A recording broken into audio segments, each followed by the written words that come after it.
Is the devil real? Whether you believe or not, there are those who seek to commune with the dark power of evil. I can't give you an exact figure, but satanic rituals and cults certainly do exist, and from what I understand, they may also be on the rise. Sean Seaback and his friend Joe are about to find out. Some things are better left to the imagination. Things aren't always what they seem, I suppose, and maybe sometimes the cookie-cutter places can be some of the most strange and dangerous.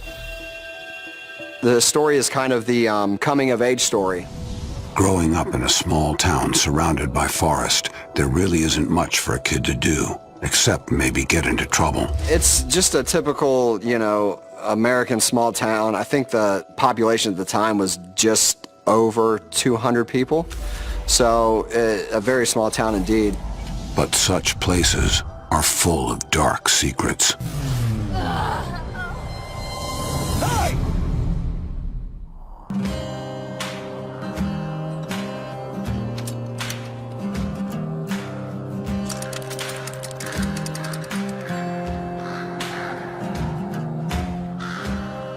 You start to hear stories from the elder classmen, so to speak. The guys in leather jackets who smoke cigarettes and drink beer.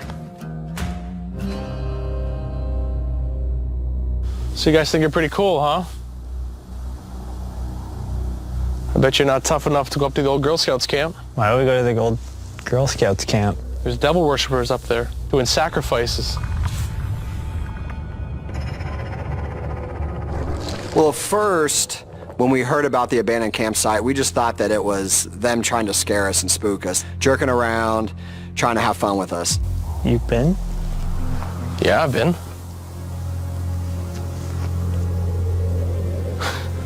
We'll go. And we'll get proof.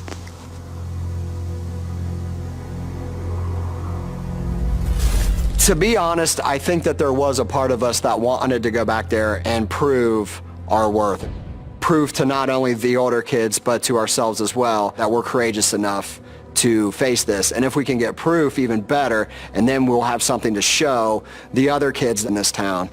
Maybe you shouldn't take on every dare, especially when it comes to satanic cults. Well, cults by definition, or historically, they are very secretive and they don't want that their secrets revealed to the rest of society.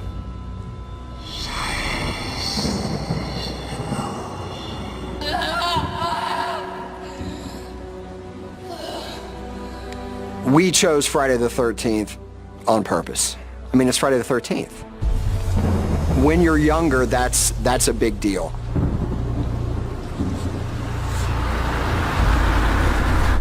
Oh, we didn't tell our parents at all, absolutely not.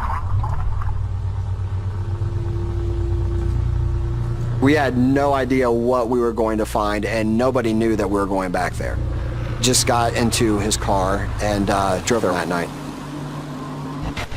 We took a long drive around some back country roads just to kind of make sure that we wanted to do this.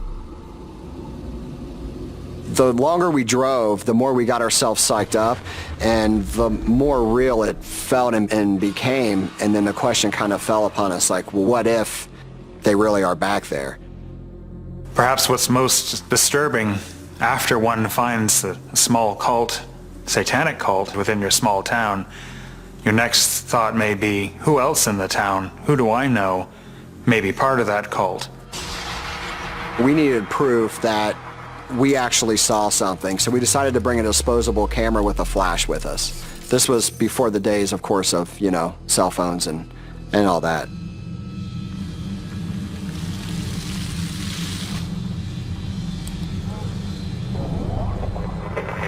This camp has been deserted for decades. Sean and Joe have to leave the car behind and hike almost a mile to get to the woods.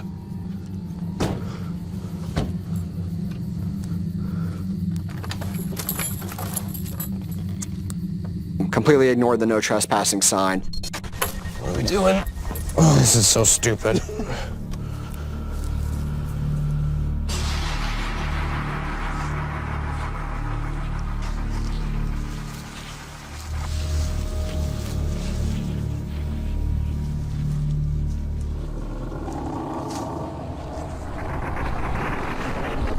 Even though the camp is abandoned, the friends get the sense they aren't alone. Once we started on foot, and as we approached the forest, we were walking very slowly, tiptoe-ish, so we wouldn't be seen.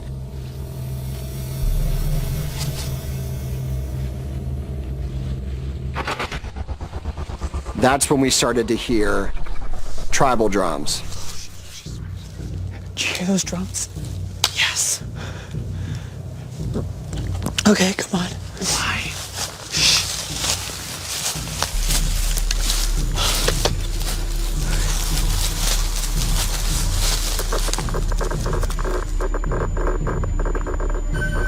Maybe heading deeper into the woods is not a good idea. At least not without weapons. The question is, where do they find them?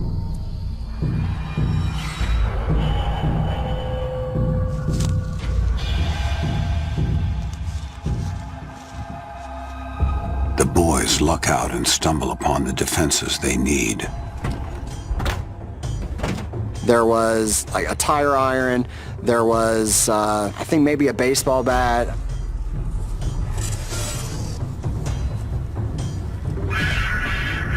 My palms were sweaty, my heart was racing, the adrenaline was just pumping through my body.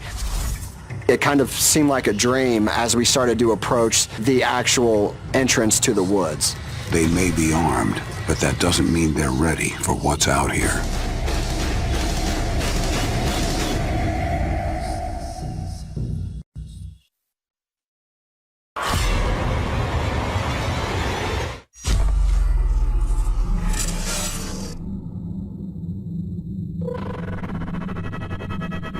On Friday the 13th, Sean and Joe head to an abandoned Girl Scouts camp in search of a satanic cult, rumored to conduct rituals here.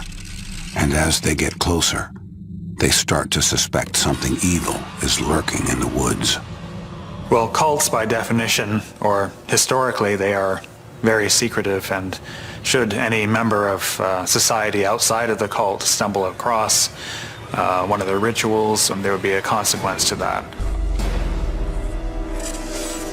The woods are very thick, the trees are very tall, and there's like an entrance to the forest, but where the trees start, they kind of branch over each other, creating like this weird tunnel. It's really cool and fascinating, but really kind of creepy at the same time when you're back there at night and you see the moon.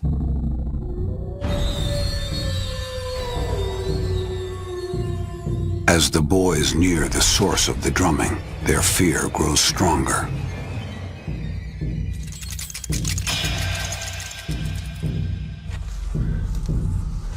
It was kind of like an out-of-body experience, I guess I could say. It didn't seem real, it seemed like a dream.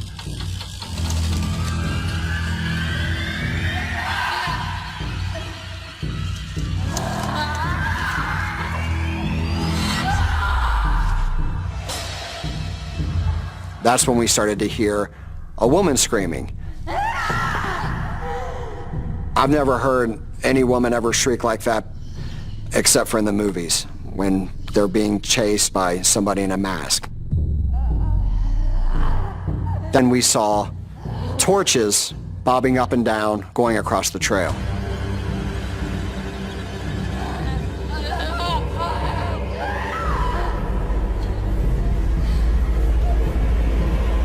It all happened really fast, and it was really just a rush of excitement and fright.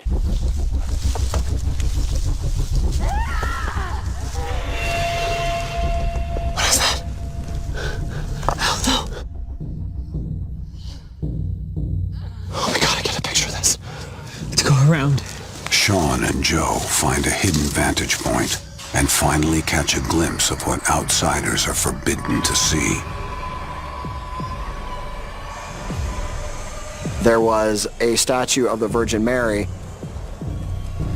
a decapitated deer head sitting on top of it where her face would be.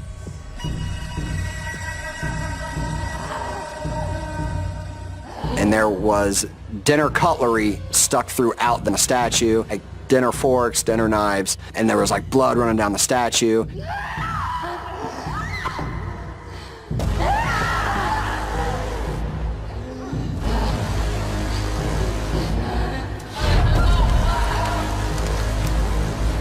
And in our minds, we thought maybe she's being sacrificed to Satan, something like that.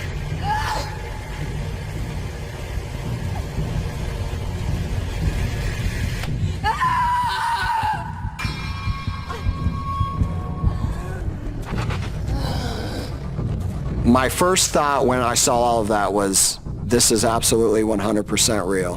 What have we gotten ourselves into?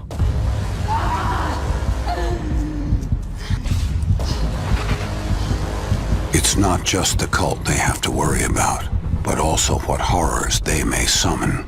What can come out of a satanic ritual? The conjuring of a figure representing Satan or the devil or an evil energy will be the end game, and how that energy is used afterwards is anybody's guess. Yet there is an even greater danger these kids face. Getting caught. Hey!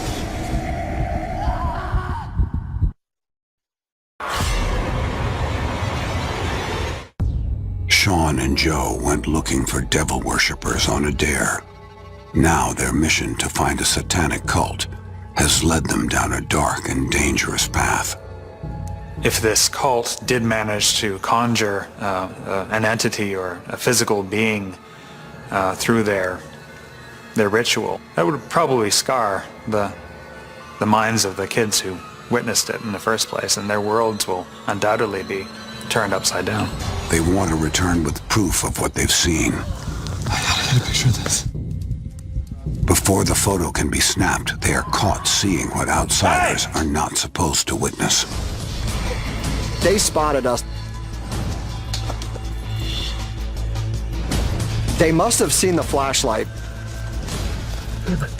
If you're ever in a situation where you're being chased by a large predatory animal, that's the only way that I can describe the way I felt. It must feel like being chased by a lion. We just booked it. The last thing they want is to be captured by people who worship Satan. Consequences can range from a stern but scary warning to punishment by death, and not just of the witness, but to their family, to their loved ones.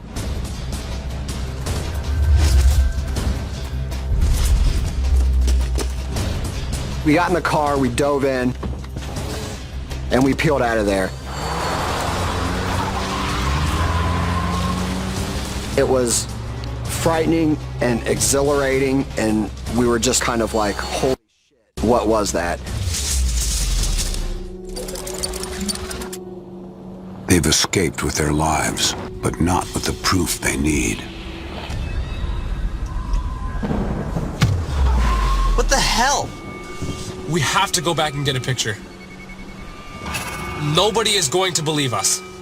Fine.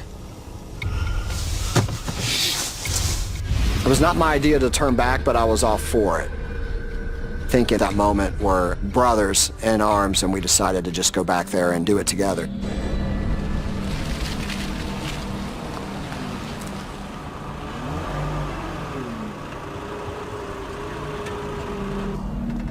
Alright, I gotta get back out, I guess. That was a bad idea. They discover their return has been anticipated. We never got the photo. Our intention 100% was to just get in and get out as fast as possible and snap as many pictures as we could. That is not what happened. When we saw those headlights, we said, oh shit. The passenger door swings open, and this real squirrely guy comes out and just immediately runs toward the car. Why did we come back? This was a stupid idea. Hey! His eyes are bloodshot red, and he's just, he's going crazy. What do you think you're doing here? Smacking the driver's side window and just starts beating on the windshield with his hands. Huh?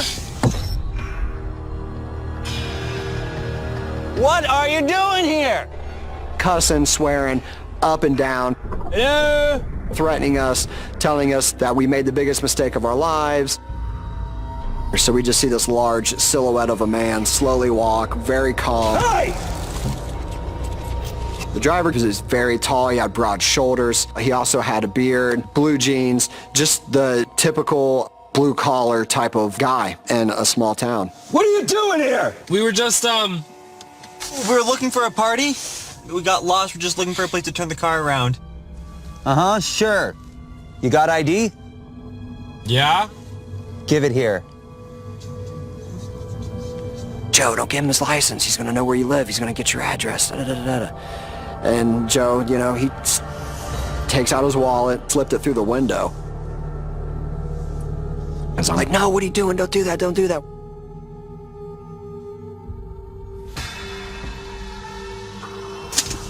Get out of here. Consider this a warning. You come back, I've got my shotgun ready. It all sends a message that you don't mess with us, you don't mess with what we believe in and what we're trying to do. My friend said, didn't this used to be an old Girl Scout camp? Without missing a beat, the driver, the big tall guy, said, Girl Scouts? Boy, there hasn't been Girl Scouts running through these woods in years. That's all been taken care of.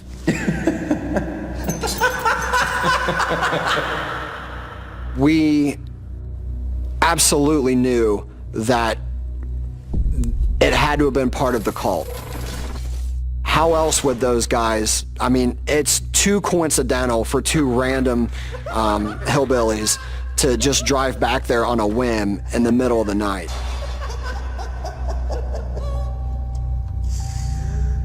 Their eyes were just staring at us all the way back, and we drove forward and never looked back. After tonight, it's impossible for Sean to look at his town the same way again.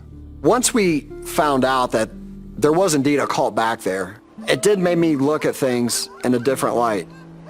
To know that those people weren't just from out of town, that they were actually could possibly be our neighbors, was pretty scary. Sean and Joe now understand that you don't mess with devil worshippers, let alone the devil himself. But many still haven't learned that lesson. Zach and his friends are about to experience what can happen when you call forth the Dark Lord.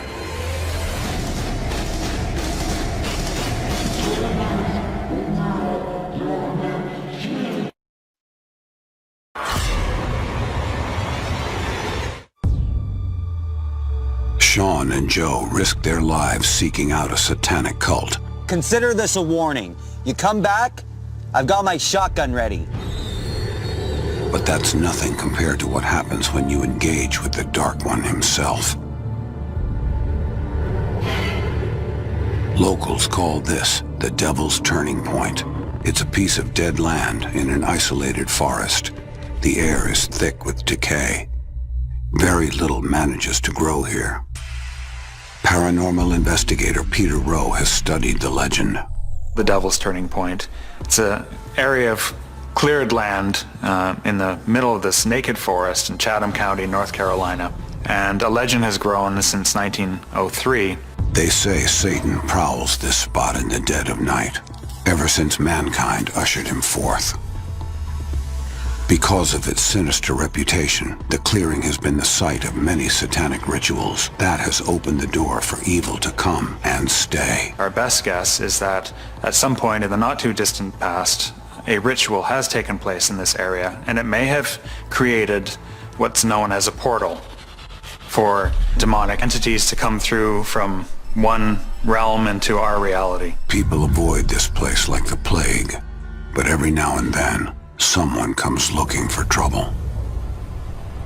Everything that's happened was definitely like an omen to stay away from this place. Zach, his girlfriend Lisa, and friends Colby and Tyler went out in search of a thrill. None of them was willing to go on camera to share their story.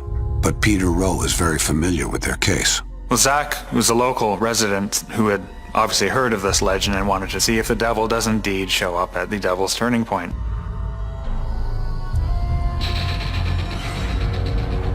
This was a very dangerous experiment to try. Even with 3 or 4 people, it was very, very, very risky.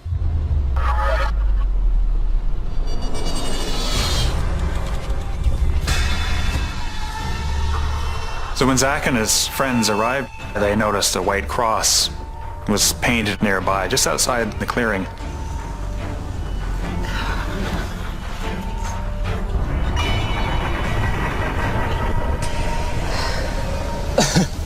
Come on, guys. It's just a bunch of lines. Okay.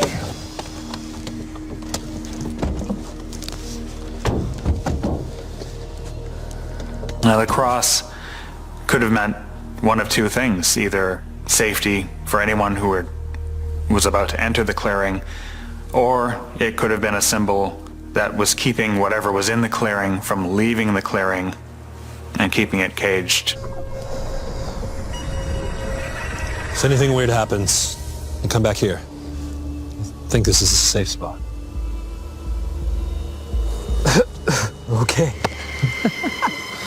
Zach's good friend Colby came along as a skeptic. He didn't believe in the legend at all, thought it was all garbage, and wanted to be there to prove that to his friends. But the rest of the gang believes the legend is real, and they want to get proof that the devil walks this land.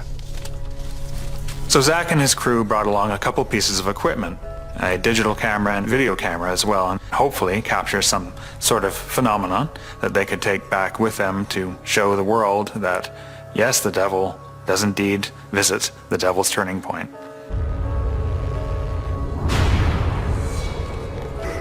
Colby brings his own test for the fabled turning point. A sapling.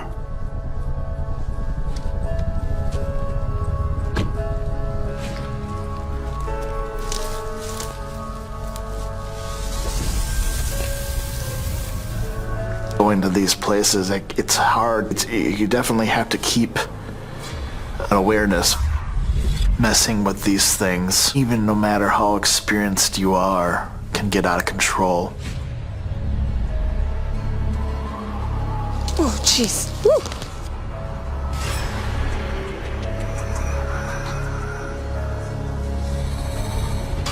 So the group very tentatively stepped into the clearing. This is it. This is cold. It's a bunch of dirt, guys. Ooh, spooky. Take this. I think you started a fire up here. Yeah, it's freezing. Hey, Zach, tell us about what you're doing. Well, we're starting a fire before it gets too dark. We're gonna try and see the devil. Apparently he roams these lands. I think we'll see Tyler pee his pants if we're lucky enough. Dude, shut up. I'm trying to make a fire over here. Colby had a bit of a jerk streak in him and wanted to use this opportunity to mess with his friends and have a bit of fun for his own sake. Yo, what's that? Oh, you know, you said that nothing could grow here. I want to prove them wrong. What if it sprouts a tree demon? Whatever, man. You're the one that believes in demons, not me. Dude, why'd you even come if you're gonna be such a buzzkill? Not being a buzzkill. Grow, save the planet, prove you guys wrong that demons exist. That's the spirit. Thanks for that. Yeah, no problem.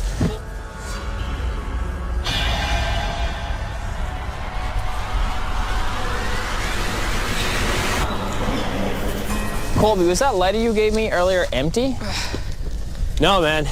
I just bought that at the gas station. It should be full. It's not working. The group soon realizes something is preventing them from building a fire. Just won't start.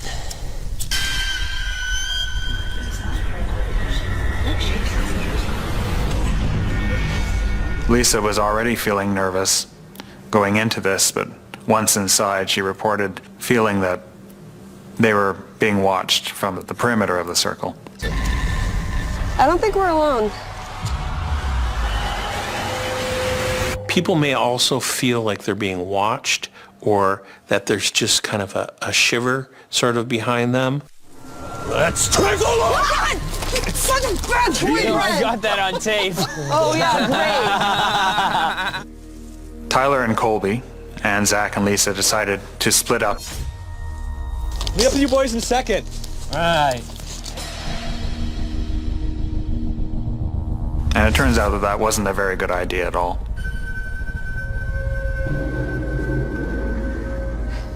All right, we've braved our way through the woods all by ourselves. How you doing back there, Lise? Feeling a little weird, actually.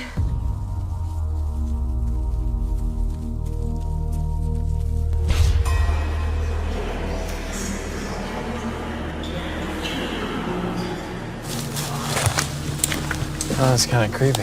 Yeah, man. Their search leads to something highly disturbing.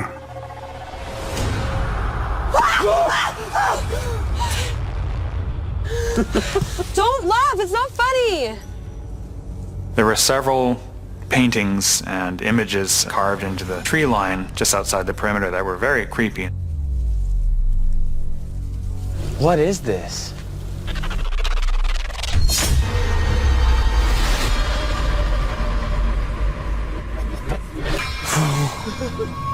Let's get out of here, yo. Let's just go back to camp, please. Come on. I'm coming.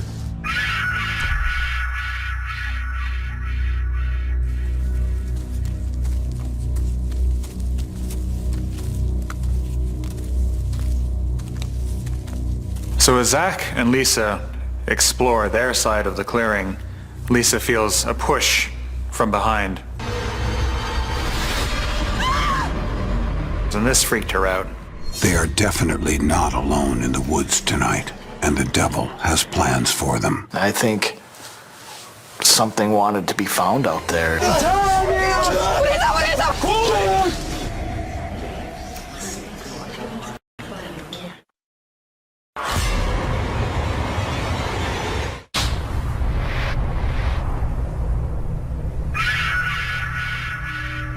Zach, Lisa, Colby, and Tyler head out to a site where satanic rituals have opened a door for the devil to walk through. There are a lot of different types of things going on behind the scene as far as evil rituals, as far as cults, as far as people summoning some of the darker energies that are out there. And now the group has a sense that evil is here with them. What the hell was that? What? Why'd you push me? Babe, I didn't touch you. An unseen force has nearly knocked Lisa over. Something is out here, Zach, I swear. And this prompts her to pull out her digital camera and start taking photos of the area immediately. Let's go. Wait a second. Wait something.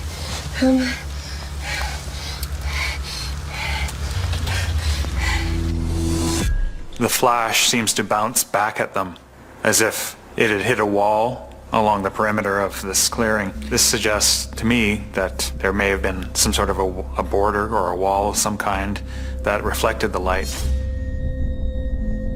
Look at this. What is that? And when Lisa looked down at her camera screen, she noticed that there were several orbs flitting about each of her pictures. They began to think that perhaps there really was something to the legend after all. Let's go back. Yeah, good call. Wait for me.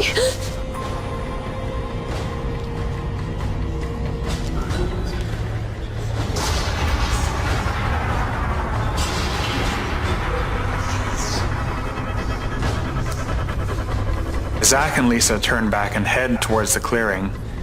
They start to see shadow figures up ahead of them through the trees, and voices as well that they figure are Tyler and Colby's voices. They see the clearing up ahead. Through the trees, they see a shadow pacing around it. But when they reach the clearing, they're not there.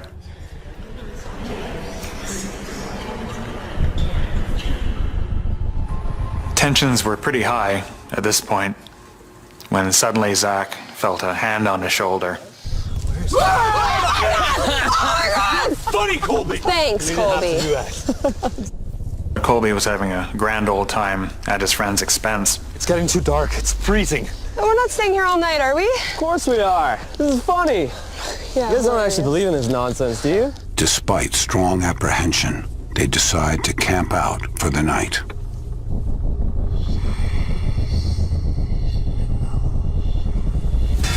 The longer they stayed there, the stranger things got, and a sense of dread was palpable. Yo, so I was trying to light this. It wasn't lighting. It's a new lighter, isn't it? Yeah, Colby just got it. Something is still preventing them from building a fire. And now, more trouble.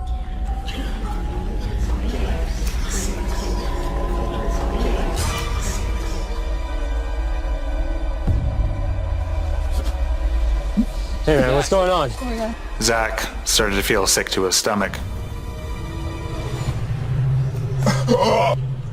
Zach, get up! Zach, my stomach! And Tyler, concerned for his friend, started toward him. Tyler! As he was moving to Zach, he suddenly fell flat on his face and broke his nose. Blood splattered everywhere. Tyler! Come on, man! Jesus. Here.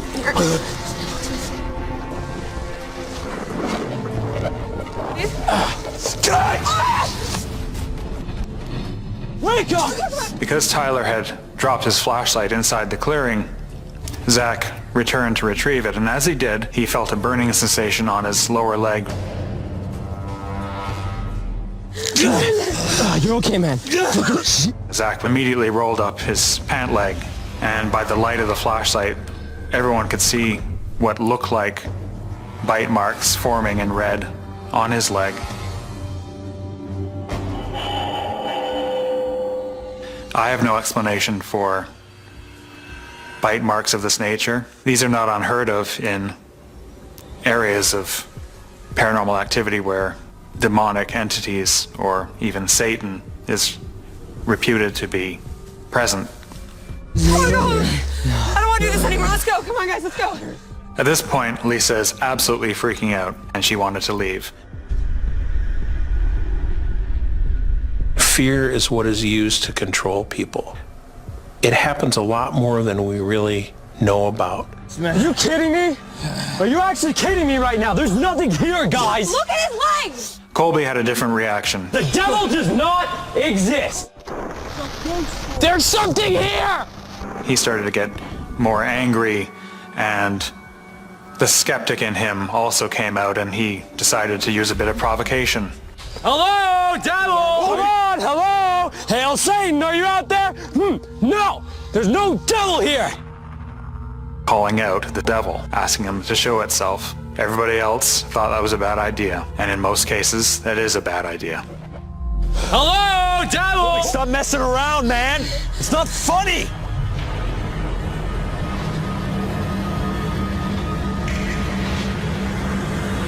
Guys, look at this. What? Colby? Lisa took another photo of him, and when she looked at her screen, she noticed a bright light seemed or appeared to be entering Colby's body at the same time. Get out! And then that's when Colby started to change. Colby, you okay? Colby! Colby! God!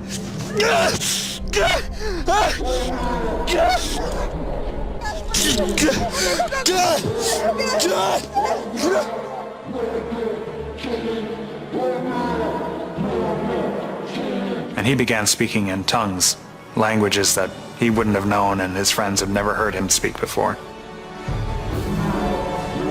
It would seem that Colby, by provoking the devil or calling it out, got his wish.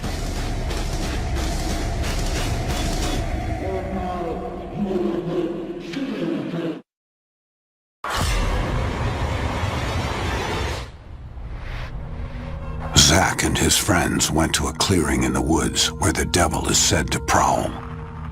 Zach's friend Colby called out the Dark One. Hello, devil! And it came for him. Colby employed provocation, which is never a good idea. Colby! Colby, stop! Colby! Now evil has Colby in its clutches. Guys? What? And he's turned on his friends. Colby!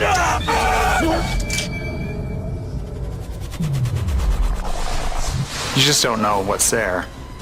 And challenging it on its own turf is never a good idea.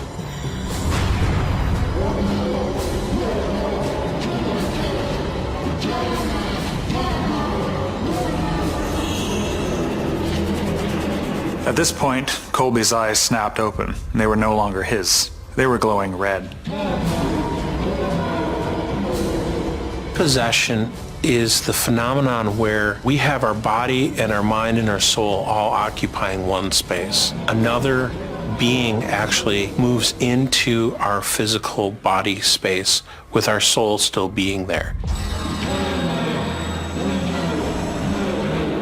and amazingly, Colby began to levitate, about 2 feet into the air.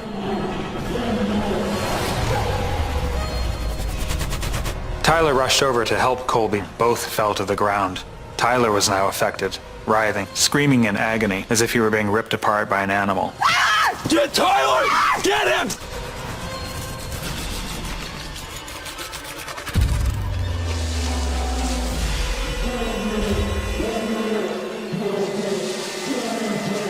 Lisa, his back's bleeding. Zach and Lisa pulled Tyler to safety outside of the clearing. The word hell has been scratched into his back as if something with a claw had etched it there. I want to go. Let's get out of here. Let's get out of here. Get him back to the car! Tyler still had enough energy to help Zach and Lisa drag Colby back out of the clearing. Colby is pulled past the sapling he planted mere hours ago, and it's already dead. Luckily, that's not Colby's fate. And almost as suddenly as it began, Colby seemed to return to a normal state.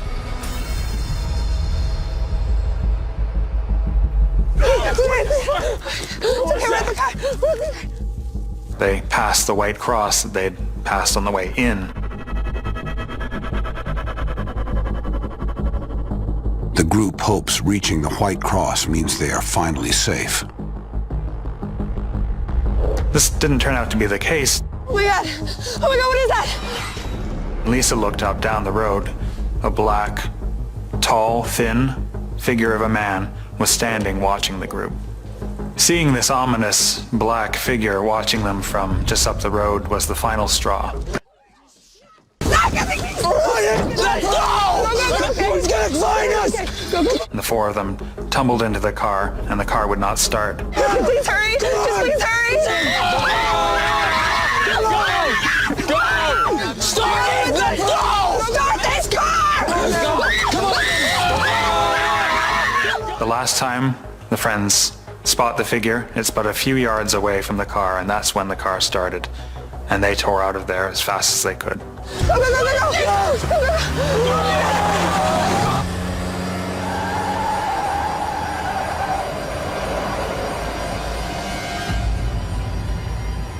5 or 6 miles down the road, Zach pulls the car over so that everyone can get out and have a breather and reflect on what had just happened.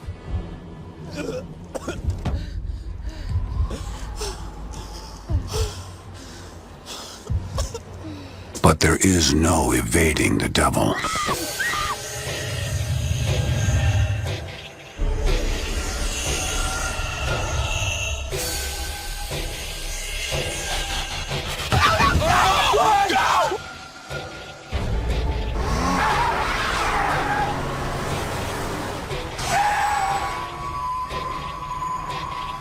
This time there was no stopping the car, and Zach drove everyone to the safety of their own homes.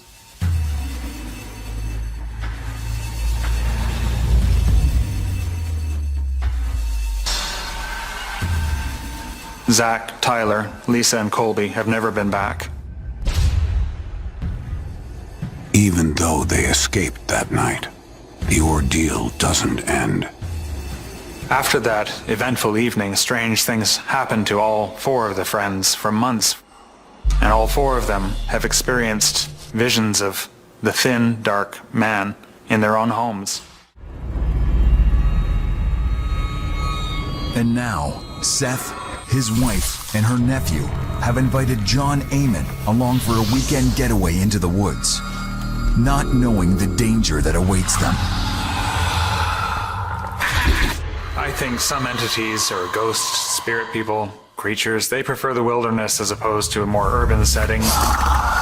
They prefer the sense of solitude. My friend Seth just asked me if I wanted to go camping with him and his wife at the time. I usually hung out with Seth at his house drinking and watching games. His wife had a brother who was in jail and had a kid named Owen. I had met Owen a couple times and I liked him, and he liked to hang out with me. I liked to make him laugh. Hey Owen, you forgot your bag!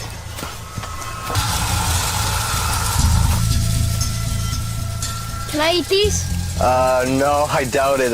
They don't taste very good, and they'll probably kill you. Okay.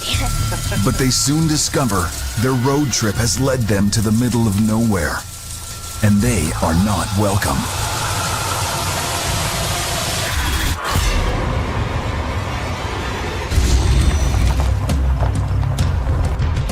John Amon decides to tag along on a camping trip with his friend Seth, Seth's wife, and her nephew Owen.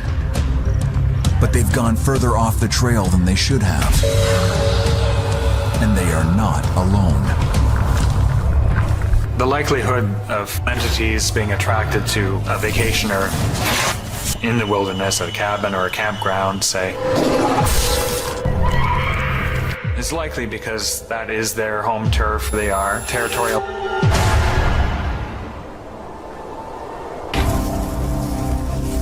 This is the place. Let's start setting up.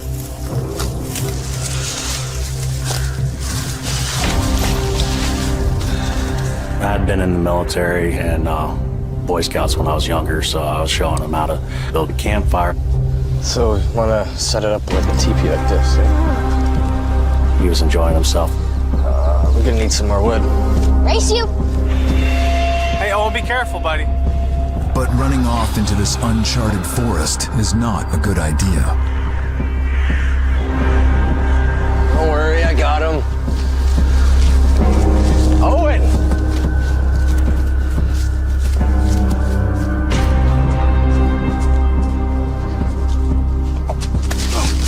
Hey, wait for me!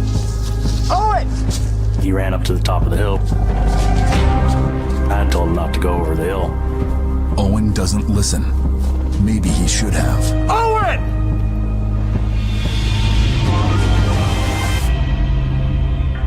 And he can't go too far because he's little. Owen! We had trails that weren't too worn down, and the woods were partially old growth. Owen! Thicker than what you normally have. This isn't funny!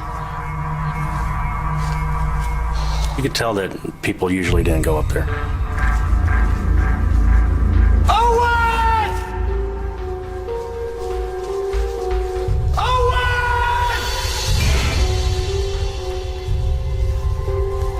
Owen! Come on!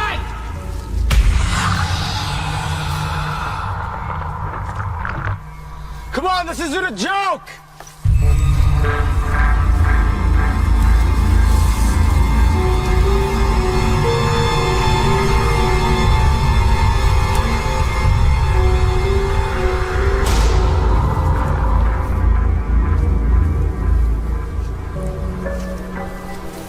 Owen! Fearing the child is lost, John returns to the campsite to give his friends the bad news. I lost Owen. I don't know where he is. Owen comes right back screaming. Oh my God, Owen! And we didn't know what was going on because he was crying and screaming. Oh, hey! Jumped in Seth's arms and we were trying to figure out what was going on. Hey, what's wrong? You okay? When he finally started getting out the words, we couldn't understand him. It's okay, you can tell us. And then we kept hearing bam. A vampire! I saw a vampire over there!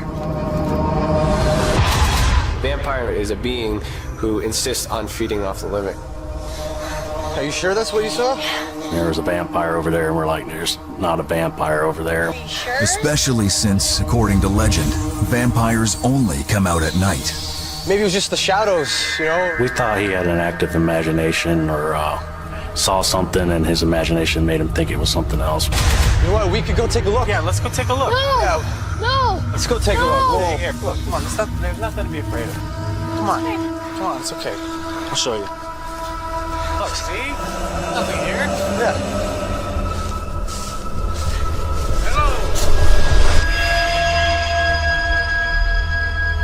John and Seth take Owen back to the spot where he claims he saw the creature.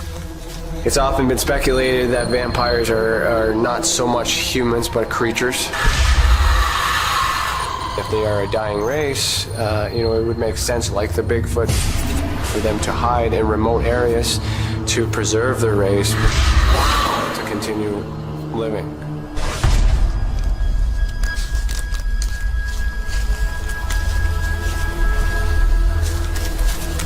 We went and looked and we didn't see anybody. See? See, look. As a group, trying not to laugh at him and trying to be serious about it and telling him, see, there's nothing over there. It's just your imagination, you know? And he was adamant that he had seen a vampire.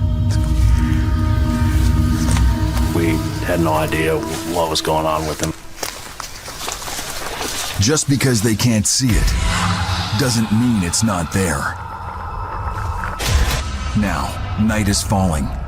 Despite Owen's fear, they stick to their plans to camp overnight, though it may be unwise.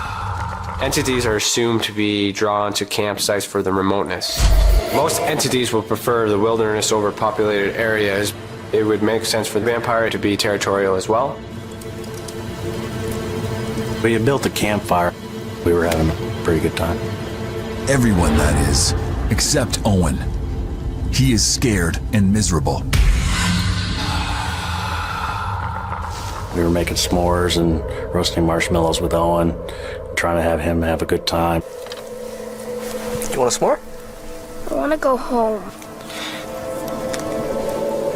Yeah, maybe you should take him home. John and I can stay behind and clean up. We'll follow. Sure. Ready to go?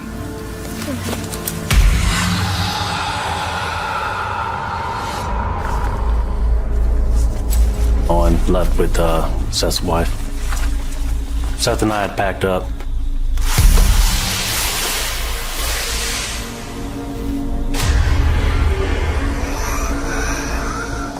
We start going down the trail and we get to the main asphalt road and start driving. Whoa, what the hell? What? Did you see that? See what? The guy in the cape. He's like, there's a guy standing at the side of the road in a cape. I started laughing at him. I'm like, yeah, right. There's nobody at the side of the road in a cape. What are you talking about? I'm telling you. Okay, dude, you're seeing things, man. No, I know what I saw. Okay. Seth's kind of like, if you don't believe him, he's got to prove that something happened. Look, fine, I'll prove it to you. Prove it. Turning back is not a good idea.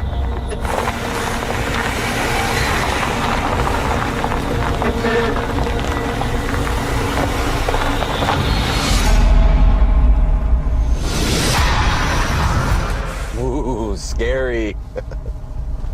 Shut up. Why would anybody be at the side of the road in a cape? No one here but us vampires. I was pretty sarcastic when we turned around. There was nothing there at first. I'm like, oh, wow, look at this. There's a whole lot of nothing out here. Trying to get him a little pissed off, making fun of him. I don't see anything. He wasn't saying anything. I had pretty much pissed him off by that point.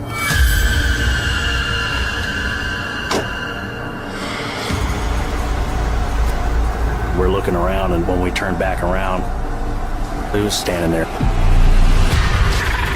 Let's go now! When I saw him, I couldn't believe my eyes.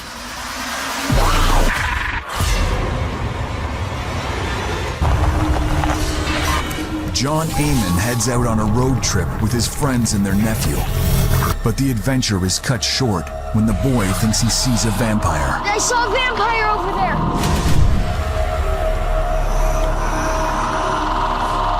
And now, John and Seth are alone on a deserted road. Whoa, what the hell? Facing the terrifying creature.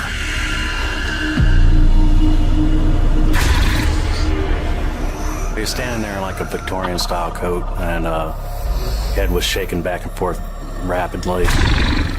And we just stare at him for a while, not believing what we're seeing. And Seth and I don't talk to each other. We're just staring at this guy. He's shaking his head. So imagine a vampire who has a thirst for blood. And and you are in an environment in the middle of nowhere and you encounter one of these, that is a very dangerous situation. Just standing there, his head's just shaking back and forth really fast. After a couple seconds, I tell Seth, I think we should go. I think we need to go now. And all of a sudden he stops and he just starts looking at us, grinning. A very uneasy feeling that he was giving off. He was just looking at us to the top of his eyes and just kind of grinning. So we could see as deep as like he was a predator and we were the prey, like he was going to come after us. Let's go now!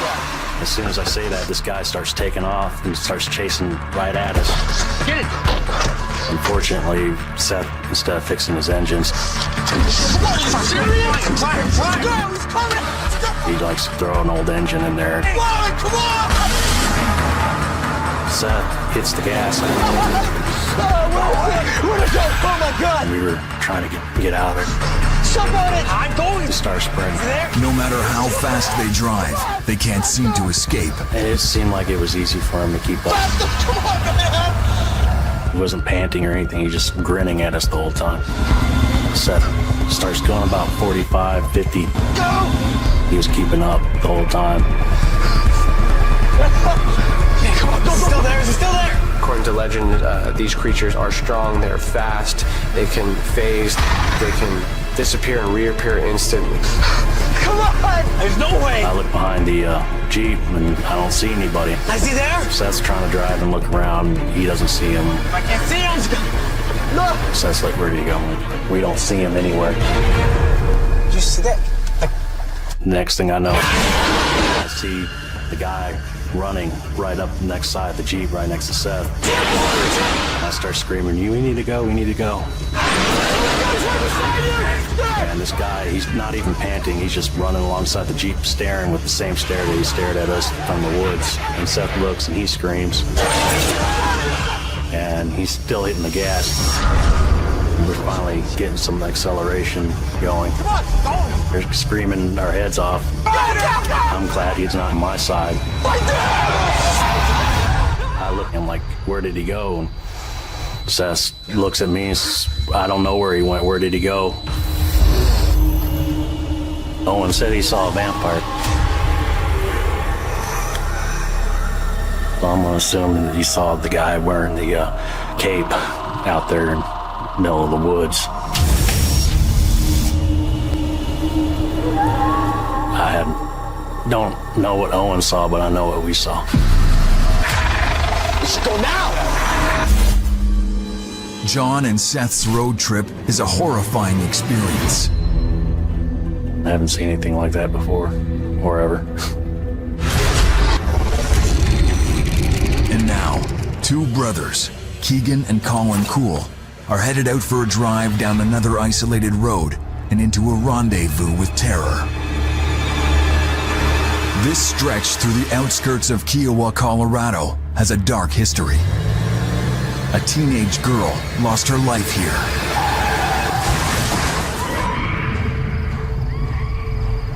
In 1997, a bunch of teens rolled their car and one died on the spot. They say the ghost of the girl haunts the road. Keegan and Colin have come to see for themselves.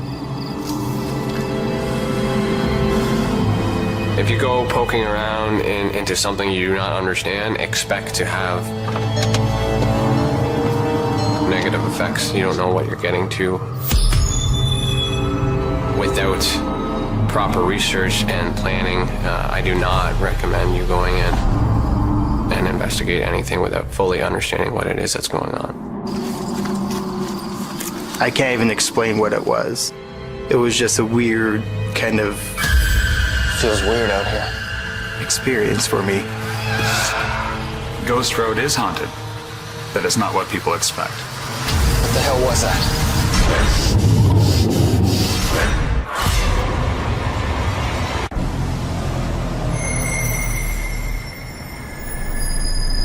We do not understand how paranormal works.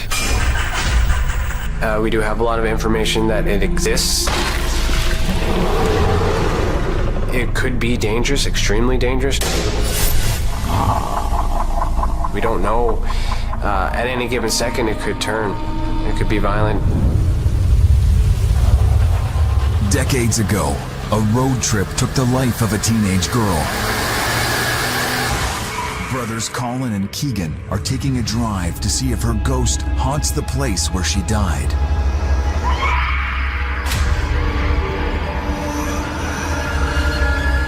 There's an older theory that suggests that certain energies, emotions are imprinted on the environment.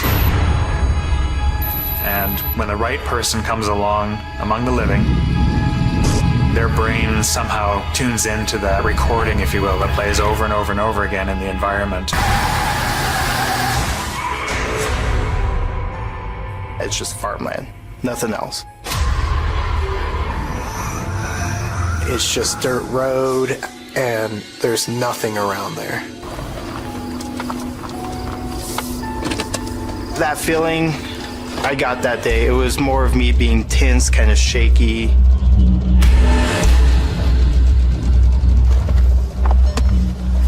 It was still in the chest, and it was more constricting, and it's really hard to explain.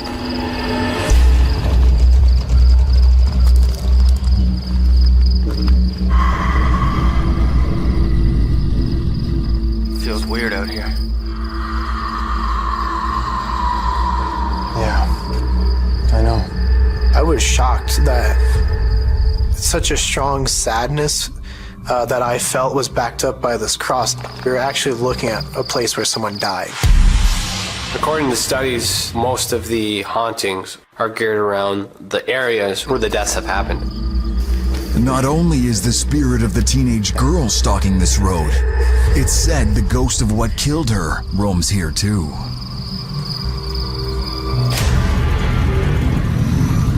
You feel this overwhelming sense of sadness, and you don't know if maybe the spirit's projecting that onto you, or if you're just emotionally tied into the scenario of a young person being killed at that very spot that you're at. You hear that? We actually heard it, a girl scream. And so we kind of jumped and looked, but there was no one else there.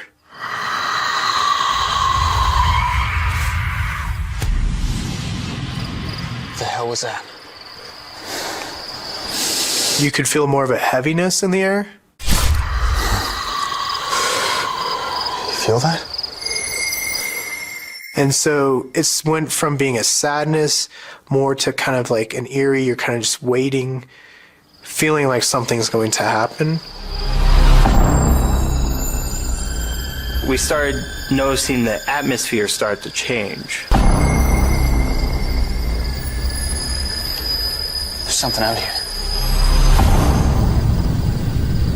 That's when we started hearing this like sound, and it sounded really close.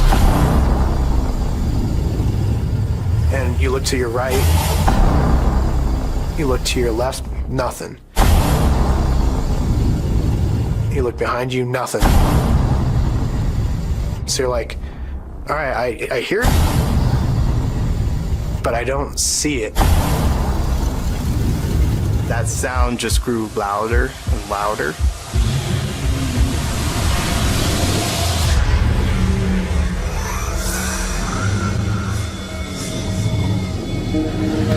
All of a sudden you see this truck, and we're like, how did that get there? How did we not notice it coming up, you know? We started just kind of staring at this, and the inside cab light was completely on, but there was no one driving it. This is the truck that struck and killed the teenage girl.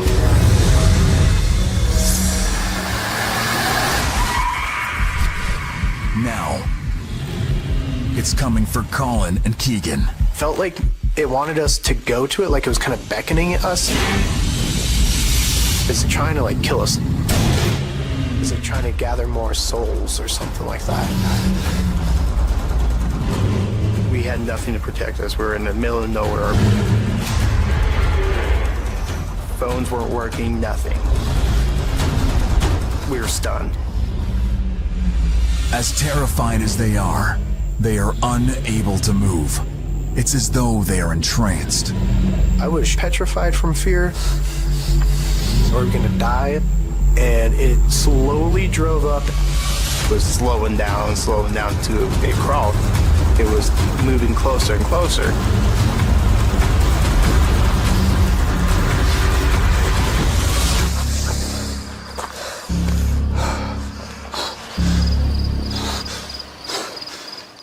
And all of a sudden, it was just gone. Keegan and Colin have no idea what the truck was doing there that night, but it's enough to deter them from ever returning to the area. Let's get out of here. Yeah.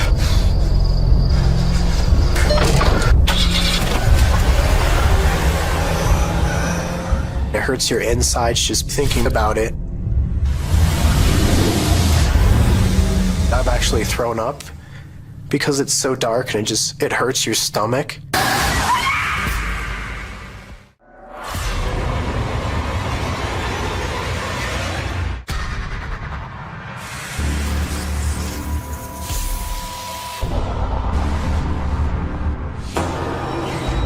November 5th, 1975, I marked time by that, you know.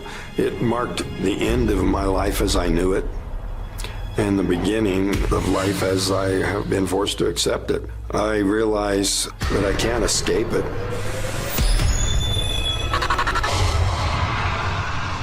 The highest point of this remote forest sits at 7,000 feet above sea level and is known as the Mogollon Rim. Loggers have worked the area for many years and have stories to tell of strange beings that stalk this land. A lot of other people had seen things. I had heard stories from other loggers of creatures. They called it the Mogollon Monster, named after the Mogollon Rim area. This guy was with a crew. He looked over and he saw this creature rise up from behind the log, look right at him. It turned and walked away.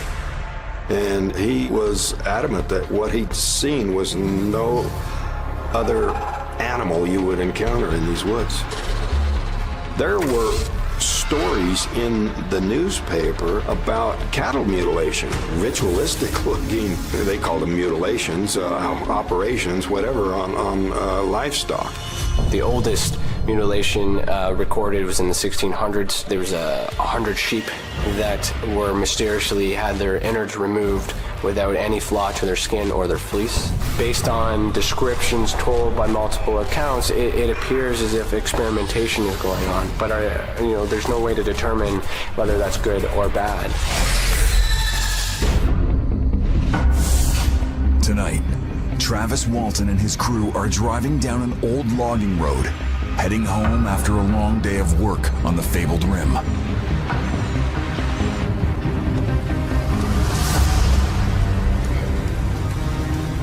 It's hard, sweaty, dirty work, and you really want to hit the shower at the end of a day. Oh, no, come on. So yourself. I'd known some of these other loggers on the crew, and we'd worked together in the past, but some of them I hardly knew at all. Think the boss will be happy? He never is. Oh, man, he better be. The road we were driving on was really rough, and, it was just more of a track than a road, and you'd really have to slow down and pick your way across it just to keep from scraping the underside of the truck. We were 15 miles from the nearest town, pretty close to the border of the Apache Indian Reservation.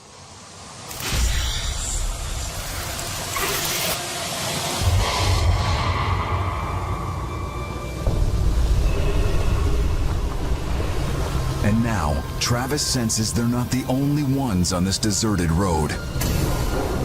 Hey, you guys see that? What the heck is that?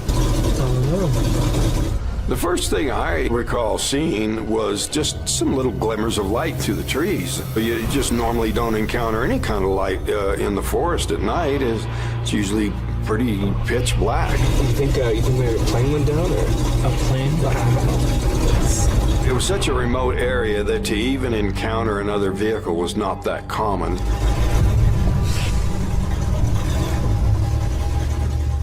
It wasn't fitting in with any of the casual explanations that, immediately came to mind. Could this be the sun going down? No, that's the sun had set a long time ago. Could this be the moon? No, the moon's over here. Could this be, somebody camping there, deer season or whatever? But the light was coming from higher than where ground level would be. The closer we got, there was a break in the trees ahead to where some of this light was shining across the road. What is that? I have no idea. It's not a plane. What is it? I don't know. It was definitely a curiosity where, we're prepared for about anything because it was definitely something out of the ordinary. Travis. Travis, what are you doing? Come on, man. Travis. Okay, I'm fine, Mike. Leave me alone. My action was pretty alarming to the rest of the crew. What is he doing? Travis, come on. God damn it. Travis, get back here. Come on, man, get back to the truck. I was just awestruck, just astonished. It was just sort of frightening and beautiful at the same time. The closer I got, the more I became aware of the sound it was making. Travis, come on!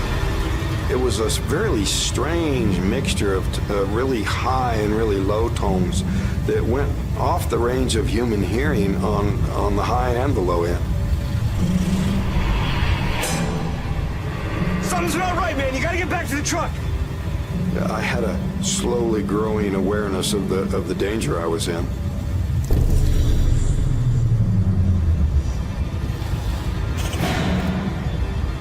It was a clearly defined, metallic, shiny object giving off light and energy, and it was a very imposing sight, and no doubt about it, this is a spaceship. The same thing that draws aliens to our planet is the same thing that draws us to others. Exploration, curiosity, sustainability of life, that's why we go. It would make sense as to why they're visiting here. Travis! Quit playing around, man. Get back here. The crew were swearing at me, calling me crazy, telling me to get back in the truck.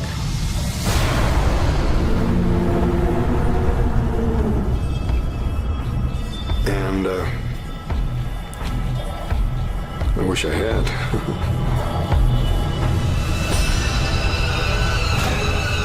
What happened next was so unexpected.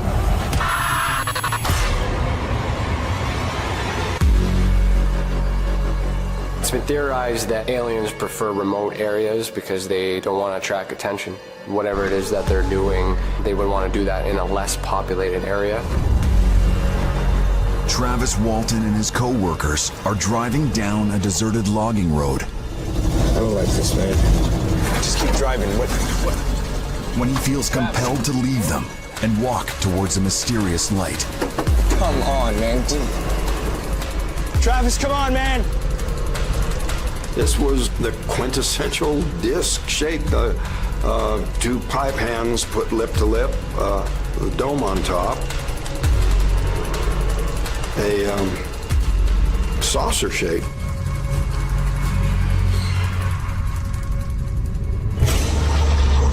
What do we do? Travis! They call on to me to get back in the truck in using some rather colorful language. Come on, man, get back to the truck! I was just taking this in with astonishment. But the crew guys, they said it looked to them like I was under outside control. Don't get closer, man, come on! There's something in common with all these experiencers, and there's a reason why they're selected. There's a reason why they're lured. Oh, God, Travis! Travis, come on, hurry! Get back here! This thing was giving off light, but the surface itself was like glass, like it was all one surface. The sound was so high that when you turn your head, you can't really be sure of the direction it's coming from. And the low end was something you like feel in your body as much as hear with your ear.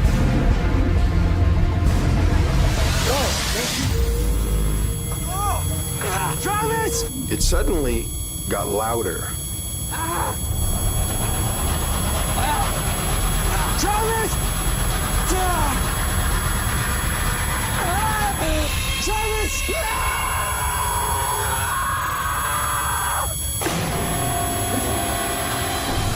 I just dove for cover. And I jumped into a crouch behind this log. Travis! And the crew was yelling, swearing at me to get back in the truck because they wanted to just get the hell out of there. And I was beginning to share that feeling. It's not fine, man. Get back to the car. And I quickly decided to run for the truck. Travis, come on, hurry! Get back here! So when I stood up, that triggered some kind of a discharge. Travis!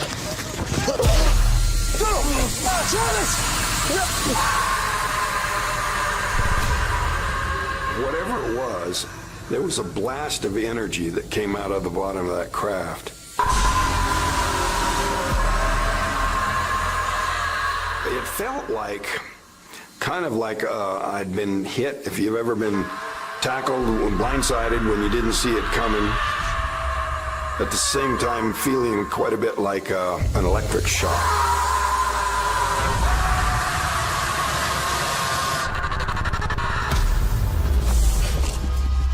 It was so violent, the crew compared it to stepping on a landmine or a grenade, because it threw me through the air. Some of them said 10 feet, some of them said 20 feet. But when my body hit the ground, they said there was no evidence that I was trying to break my fall or anything. They said it was like a sack of meat, like there wasn't a bone in my body when I hit the ground. And the guy said they could feel the vibration in the truck.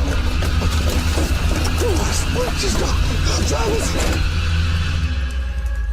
They were certain it had killed me. He's dead. He's dead. He's dead. He's dead. The last thing I remember was this sense of brightness, but it was almost immediately I was unconscious. A numbing sort of a shock, a stunning sort of a feeling. Very powerful. Fearing for their lives, Travis's co-workers hightail it out of there as fast as they can. I think the crew did the smartest thing. If they saw somebody get killed, why should they risk their lives to save somebody they believe is already dead? I mean, it was so violent and so obvious to them that it had killed me that I don't blame them for taking off.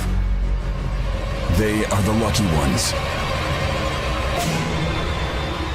For Travis, the horror is only just beginning.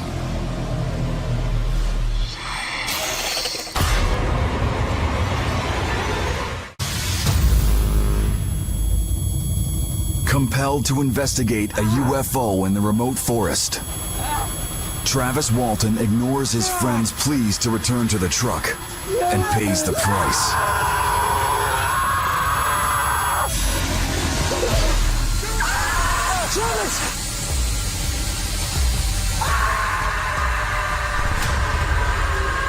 The intensity of the fear that I was experiencing right before I was hit, did have me really thinking just about how foolish what I had done really was. I didn't really have time to reflect on the implications of what was happening.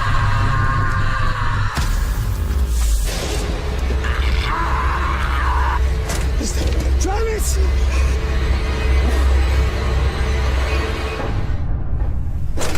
dead. He's dead. No. He's dead. He's dead. He's dead. His colleagues barely escaped the same fate.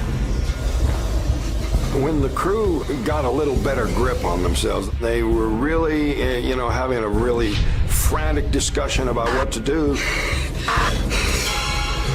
We gotta go back. We gotta go back from...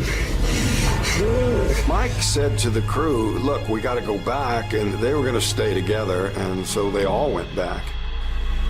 His greatest fear was what my body was gonna look like because of the violence of that blast. Was I even gonna be in one piece? It was such a powerful thing.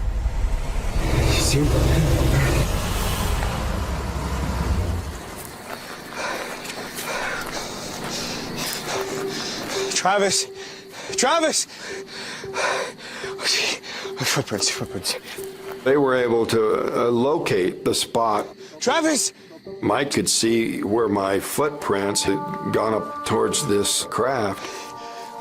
So they knew they were in the right spot, but they yelled with the hope that maybe I would just, have been nearby and maybe, recovered from being stunned and could, come to their calls. But that wasn't happening.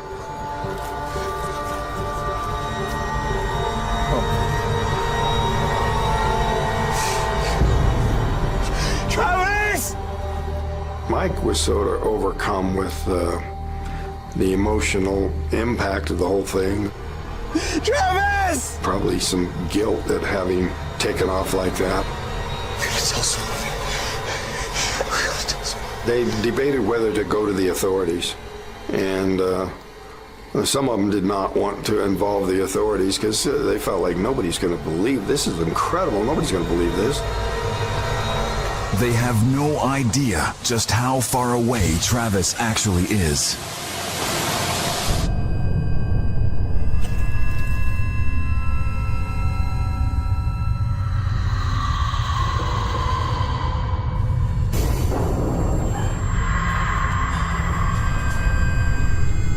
When I first regained consciousness, I was in a lot of pain. I was disoriented. I really didn't know where I was. I was on a raised surface because the ceiling was close to me. But even though there was a light there, it wasn't all that bright, it hurt to open my eyes and look at the light.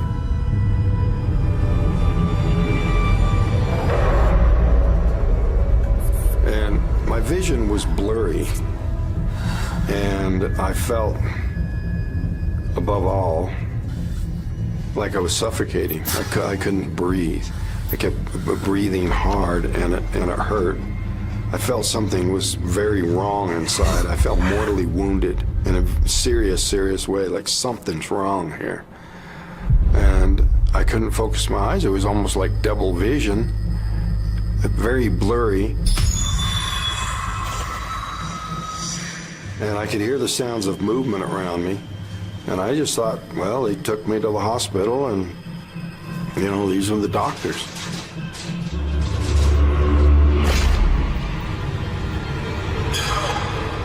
Doctor. But he quickly realizes he is not in a hospital. Hello? I knew there was something lying across my chest. I could hardly move. This suffocating feeling, I think, was most of where the panic came from. Please. The pain and the feeling of suffocation.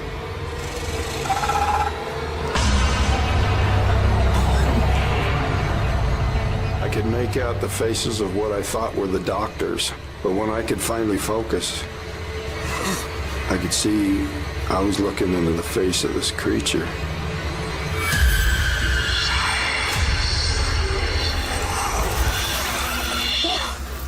And boom, I knew where I was then. I was taken aboard the spaceship.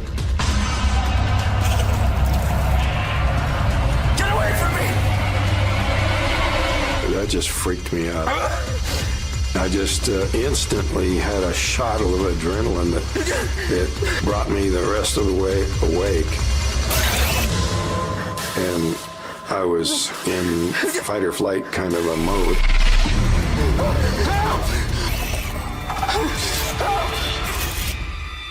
I was in total panic, total hysteria.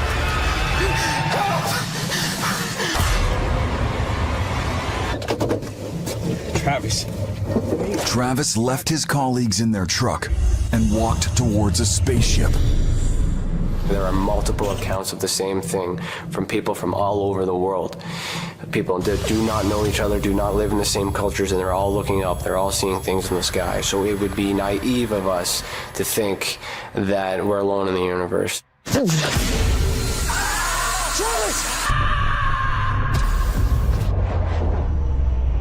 Now, he has been abducted and is surrounded by aliens. Help! Get away from me! The feeling of feeling trapped, the feeling of unknown in terms of what's going to happen to me. Am I dying? You know? What are these creatures going to do to me? No one can hear his screams. His co-workers rush to the police. Please, you gotta believe us. But they don't buy the story they're told. Please, you gotta believe it's exactly what the loggers feared. It took our friend. The emotional impact was still fresh in their faces, and you know, some of them were still crying. The sheriff knew something really serious had happened. That's all. Yeah, it's the truth. But you don't think we had something to do with it? But he began to suspect that they had murdered me, that there'd been some kind of a fight out there. Tell me the truth. No, we didn't do anything. It wasn't me. It wasn't us. And that this was just the craziest cover story for a disappearance of a man. You know what? Why don't we just go to the station and let the lie detector find out? No, we were telling the truth. I swear to you. Okay, we're gonna go find out.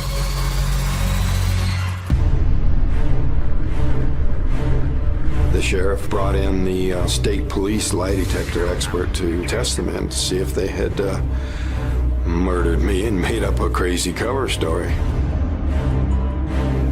Meanwhile, Travis is fighting for his life. The overwhelming impression at the time was one of total fear, total threat. I needed to move and move quickly, and it wasn't working very well. The pain I felt was centered in my head and chest. And it seemed to be a little bit associated with the need to breathe, the impaired ability to get oxygen. And when my arm contacted this being, it felt much lighter and softer than I expected. They were pursuing me. They were reaching for me. Help! Get away from me! He gets himself off the table, but the danger only escalates. I was just out of my mind with fear, just screaming the whole time. Get away from me! No! I was backing away and screaming, threatening to keep him from coming any closer. Get away from me! Just screaming in fear, and stay away! And it seemed to work. No, stay away! I backed up and I bumped into a shelf with some instruments laid out there. I just grabbed the biggest thing I could find and started flailing through the air. No, I said stay away! Screaming threats to keep him from coming any closer. I'll tear you apart! It doesn't work for long. Stay away! I'll kill you! Stay back! I'll kill you! They stopped, and then this stare.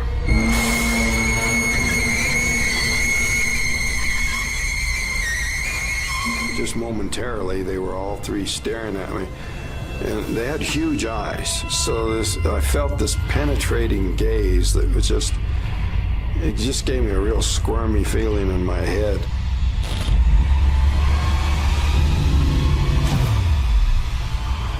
I've had over 40 years to think about why they look the way they look and why I reacted the way I reacted.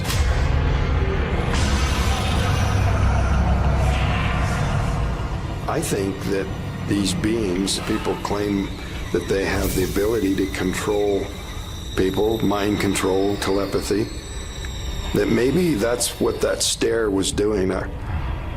But for whatever reason, that stare, that gaze, I felt very uncomfortable, and that was the focus of my nightmares in the aftermath. It's been theorized that aliens possess the technology to use telekinesis or mind control. If an alien race is able to control the mind, they'll be able to control our thoughts. They put this mask on my face. It's just like an oxygen mask. It had some kind of gas that they were giving me. It didn't hurt. I just blacked out real quickly.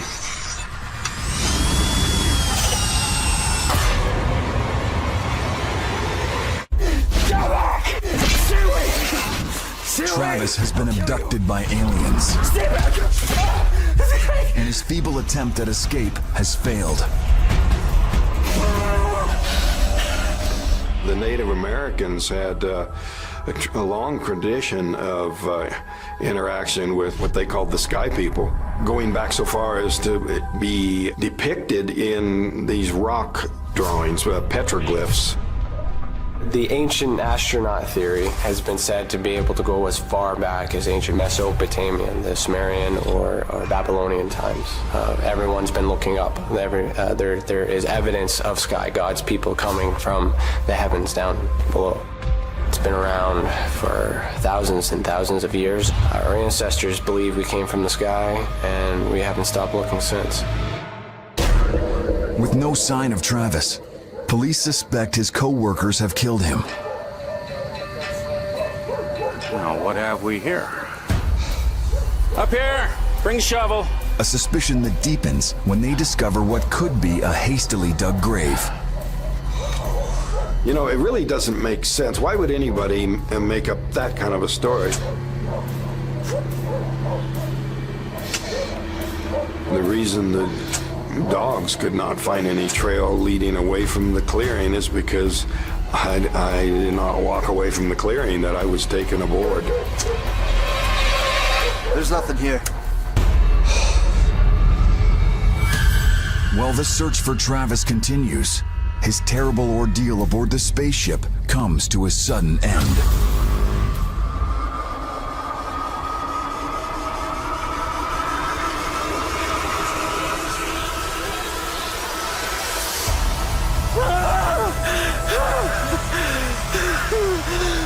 When I regained consciousness, I looked to see where the light was coming from, but just as I turned to look, the light went out, and then there was a metallic reflective surface there that was unlit before it shot up into the sky.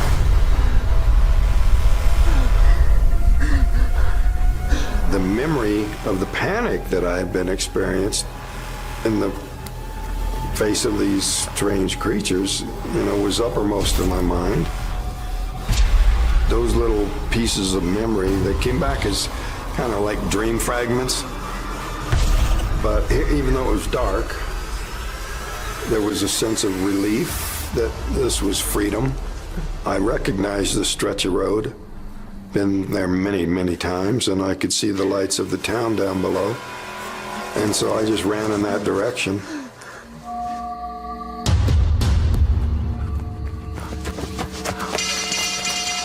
Try to get some help. The first building I came to was lit. There was steam or smoke coming out of the chimney. I pounded on the door and yelled, Help me! Help me! and if there was anybody in there, they didn't come. And maybe with good reason. You know, you hear somebody yelling that way in the middle of the night, you might not want to come to the door.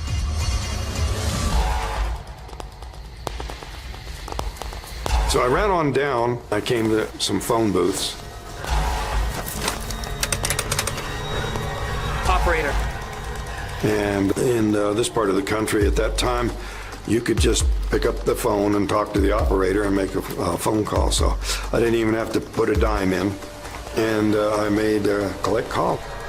He calls his family, but he doesn't get the reaction he expects. Please, you gotta help me. Who is this? What do you want?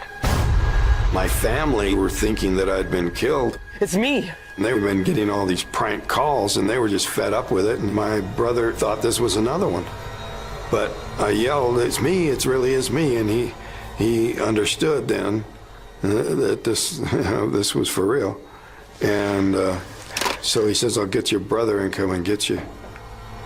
And I hung up, but I must have collapsed.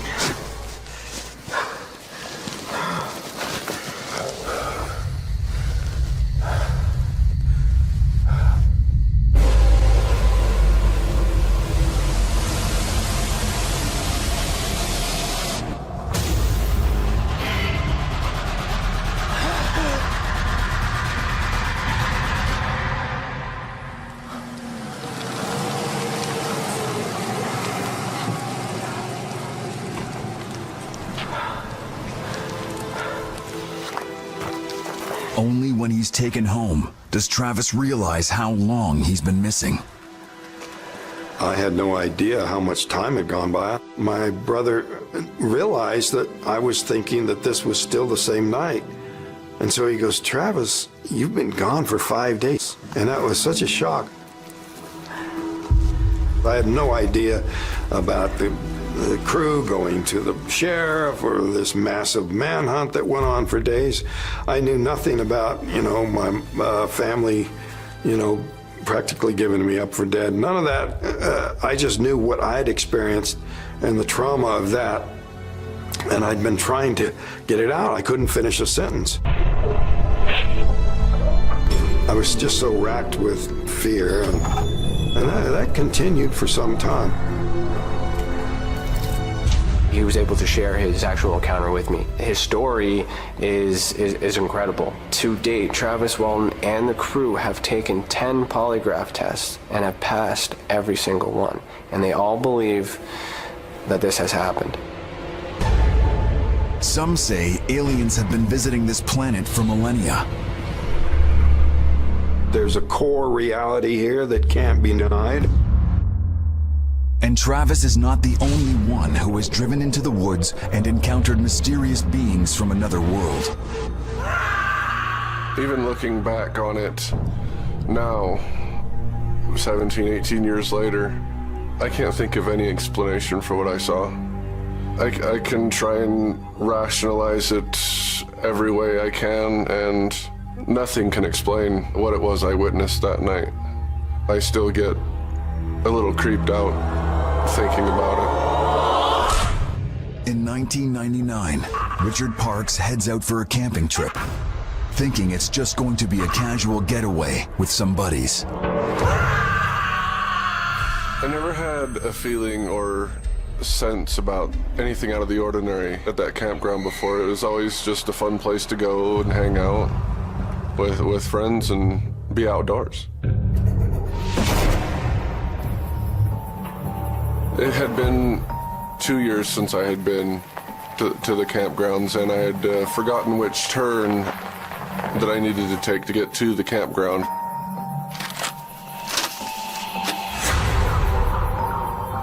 And so at one point I had to pull over and consult my map. Yeah, I must have missed a turn here somewhere. All right, here we go.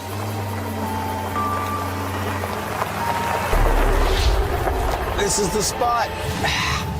Told you I knew where it was. After we arrived at our destination, we set up our camp, pitched our tents. When you've done that, why don't you grab some wood? We'll get that thing set up, huh? Boys, it's gonna be a good weekend.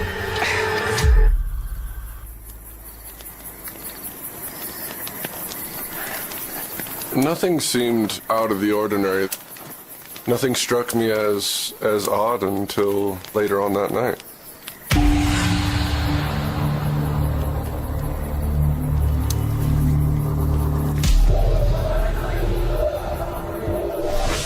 All right, guys, that's it for me.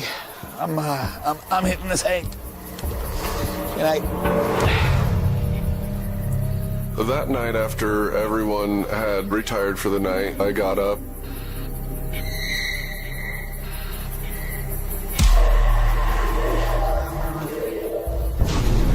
I had a strange urge to go walking.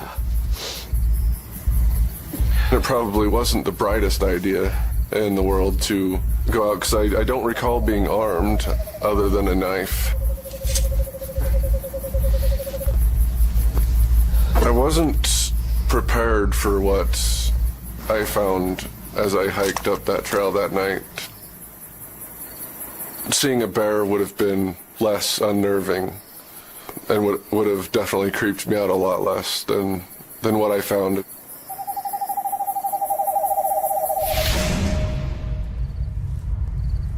It did seem like something wanted me to go up the canyon. Like I was probably being drawn up the canyon that night for whatever reason. I didn't know. I'd have to describe it as an uncontrollable restlessness. The need to go somewhere. A lot of alien encounter stories are accompanied by unexplained movements or unexplained wandering into unfamiliar areas in the middle of the night. Suddenly, Richard discovers he's been drawn into a mysterious part of the woods. It is common that people are randomly activated through telekinesis, mind control, or telepathy. I had probably hiked for about a mile. The moon wasn't offering much light into the canyon. It was very dark, it was very still. It was really quiet. There didn't seem like there was even any nightlife going on at all.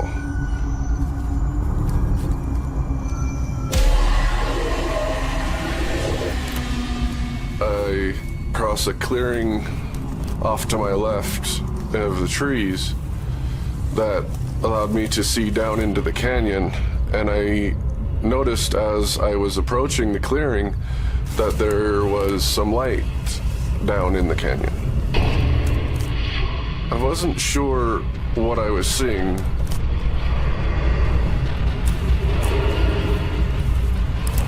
It wasn't moving, it was just a steady glow. So almost like someone had built a fire in the canyon, but there was no flickering.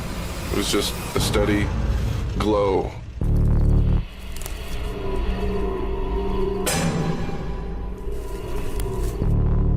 As I came into full view of the clearing, there were what appeared to be people down there, standing in a circle.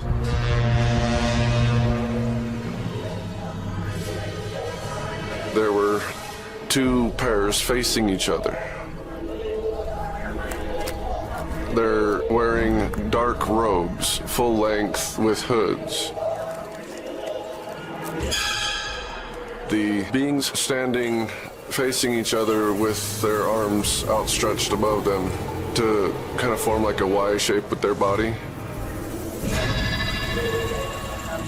The thoughts going through my mind as I'm saying this is I've stumbled across some form of ritual or another.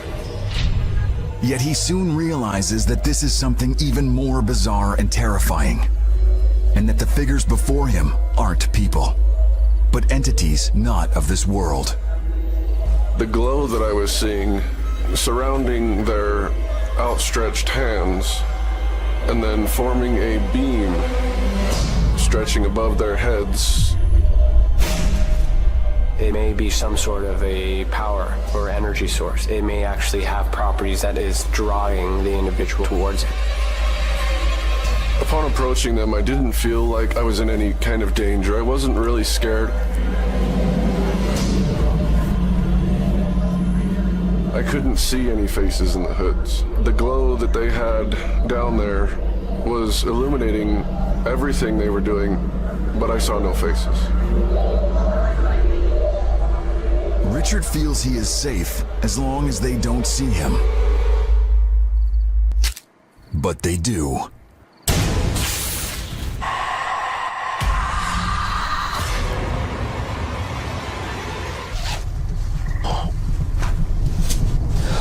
A mysterious force drew Richard Parks from his tent to a clearing in a canyon. It appears as if this gentleman was activated or led and lured to a specific spot away from the camp. And he's been led to where extraterrestrial beings are performing a strange ritual.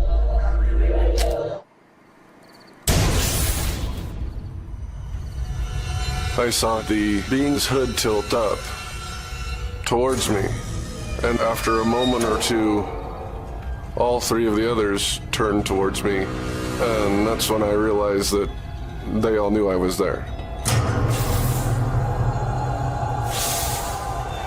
I remember the feeling of danger that overcame me. Being there in that situation with nothing but a blade on me probably contributed to the feeling of fright that I had been overcome with upon being noticed. Their attention was now on me. But Richard can't seem to find the will to move, let alone reach for his knife. I couldn't go anywhere. If the notion had occurred to me to run, I wasn't able to. I couldn't really tell if it was them holding me in place or if it was the fear holding me in place. It was like a silent horror film.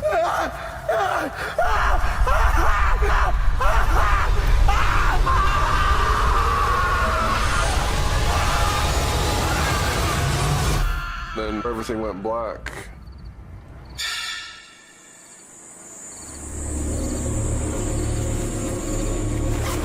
When I woke up that morning, I was partially clothed. I didn't have my boots on, I didn't have my shirt on, but I still had my jeans on. It seemed strange because I didn't remember taking anything off. I couldn't remember hiking down the canyon. I couldn't remember coming back into the campground. I didn't remember getting into my sleeping bag. I couldn't remember any part of the trip back. I felt like the things that I had seen could have been responsible for putting me back and making me forget. But at the same time, it didn't make sense because why would I still remember them? Their hands were like this big light. I had told the two friends that I had come up with what happened during the night, and we all kind of got thoroughly creeped out by it. Whether they believed me or not, it was never apparent, but it creeped them out enough and myself that we didn't even stick around for breakfast. We took down our tents, packed up our supplies, got in the truck and left.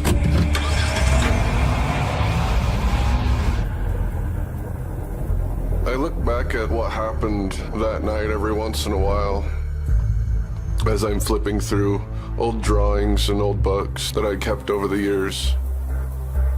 Nothing can explain what it was I witnessed that night, aside from some form of ritual that I had stumbled upon.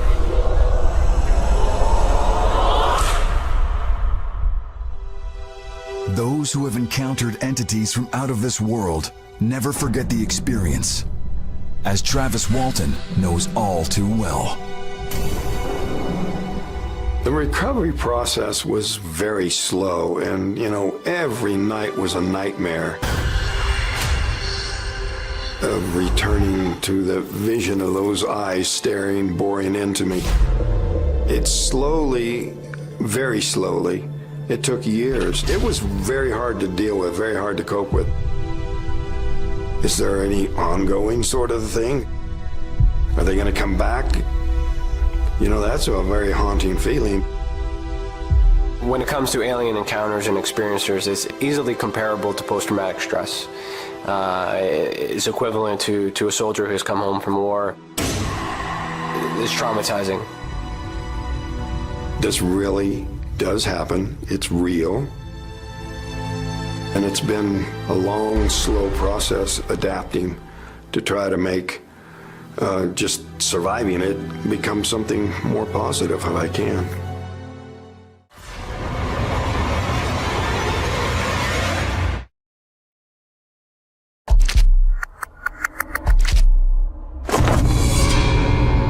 The town of Point Pleasant, West Virginia is postcard pretty on the outside.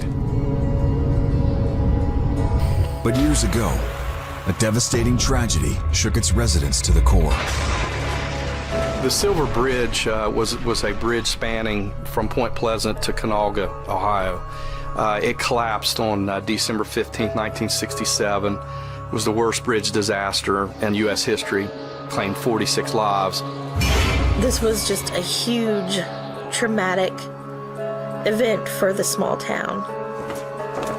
I was right in the middle of it when it happened. I was 5 years old in Point Pleasant, West Virginia.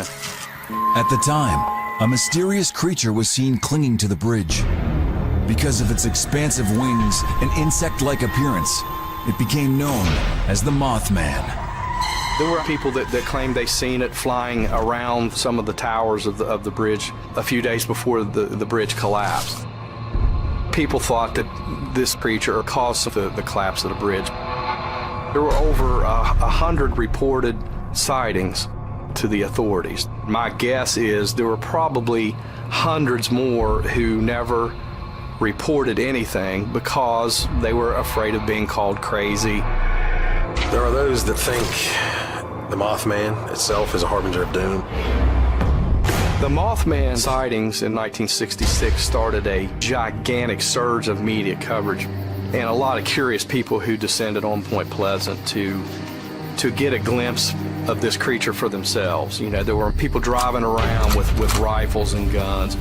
The military and the police did come in and quarantine that area off. This brought a lot of theories that there was a cover-up. The fear still is out there. These days, this legendary being is said to haunt the woods outside of Point Pleasant. It's a perfect environment. It still is. It's desolate. It's very eerie. It's dead silent. Nothing has really changed in the 60, 70 years. It's a very scary place to be. In 2008, Jeff and Crystal Drenning head out to the area for a little getaway. When we went on this trip, we thought we were just going for a day trip, something different. I had no idea it would change our lives like this. I entirely regret it. I wish we would have gone anywhere else but Point Pleasant. We work in retail management at the time, and it was few and far between that we had weekends off together. So one came up, and we decided it was within driving distance. We wanted to head out to that area. So if we keep going down... A casual stop for directions changes their destiny. Okay. Man started talking to us and explained these stories. So that'll bring us to the bunker? As he was telling us this, you know, I thought it was pretty cool. It was neat, something different. So he just drew us a map where there was a lot of paranormal activity reported. Thank you so much for your help. Yeah. Thanks, Sam. Thanks.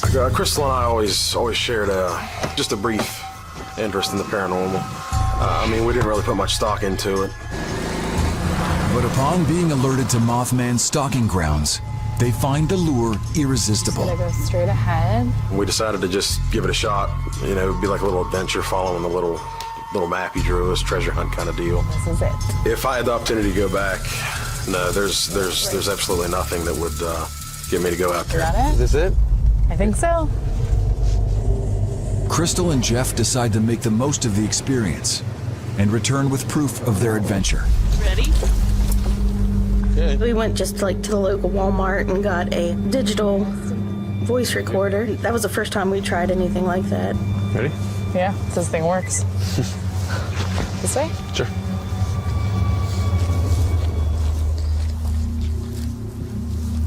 It did feel eerie, which we just attributed to the environment itself.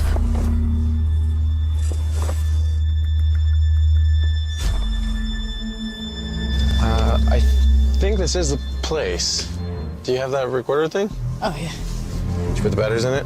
Yes, I did. Do you want to work it? And record. Hello?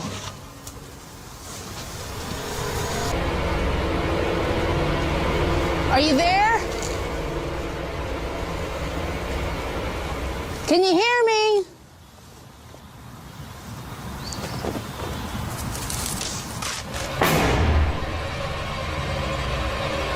If there's anything you want to tell us, this is your last chance. At the time, we audibly heard absolutely nothing. Let's go. Sure. And when we backed out, I didn't think anything happened. You know, I just chalked it up to cross this little adventure off on the list and head back into town. I'll try and get some rest.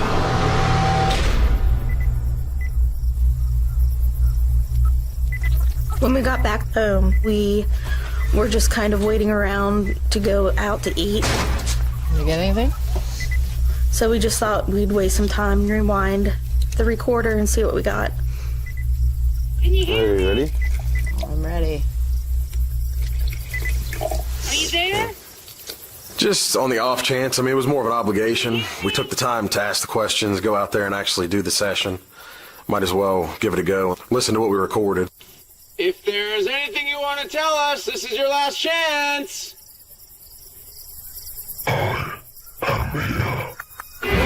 What? No. Let me see that. And then we heard this really deep voice just say, "I'm here."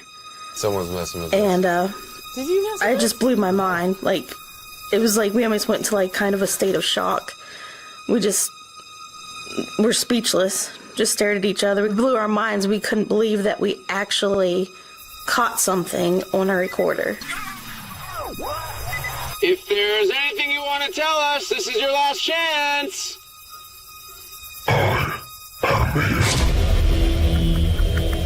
What? And it just takes you aback. It was really a deep, raspy, guttural voice, but it didn't sound like it should come from any humanoid vocal cords. I was not prepared for what was going to happen next.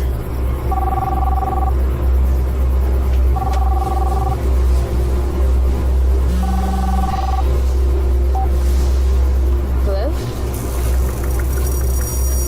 I thought it was just a computer or telemarketer or something like that. That was weird. What was it? In there. But I quickly found out that it wasn't any of those things.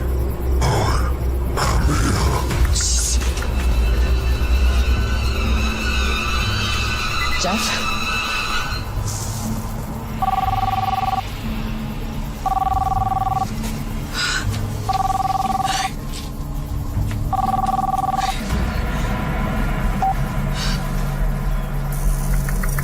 Hello?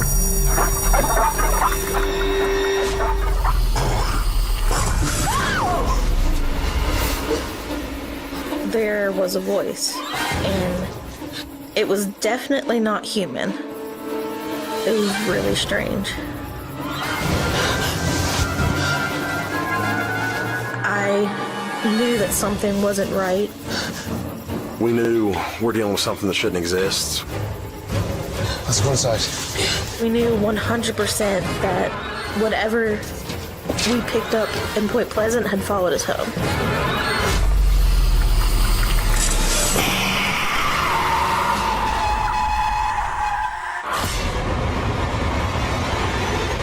On a whim, Jeff and Crystal Drenning went into the woods to try and contact a legendary creature, the Mothman.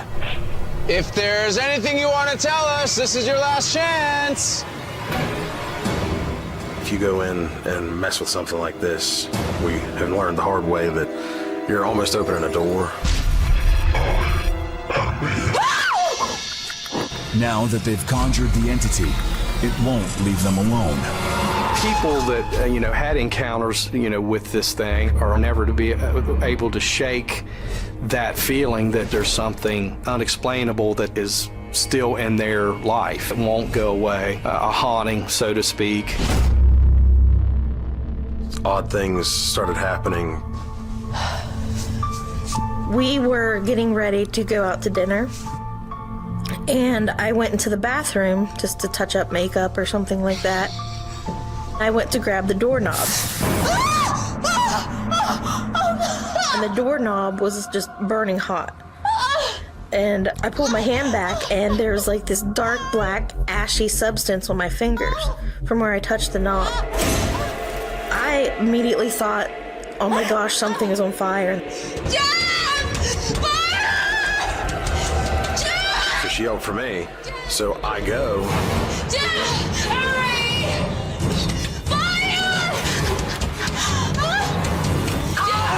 And I touch the doorknob, and it's burning hot. I mean, it's radiating heat from inside the doorknob. It's literally hot to the touch to the point where it blisters your hand. Crystal, are you okay? I thought there was a fire in the wall, possibly with the wiring. Crystal, I'm coming in. Okay. Stand back. All right.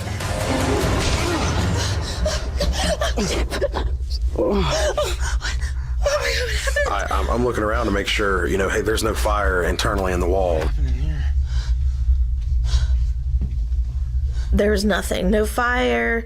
Everything was completely normal.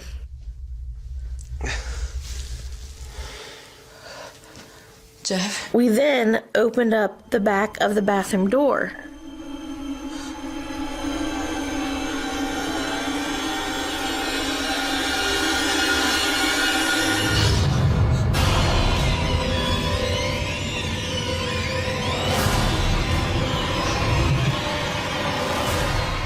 There's handprints on the back of the bathroom door. It was these elongated fingers, almost really skinny, long fingers with the hand there. I mean, the hand's 3 or 4 times the size of mine. I mean, I'm a pretty big guy, and this is just, it dwarfs mine in comparison.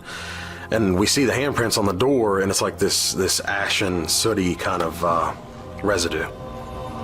And it's just 2 or 3 of them on the door.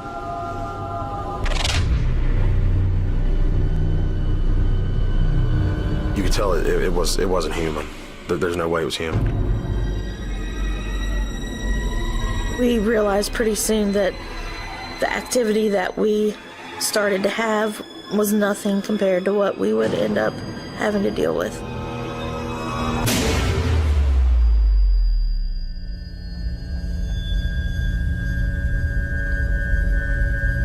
When I was home alone, I was definitely on edge.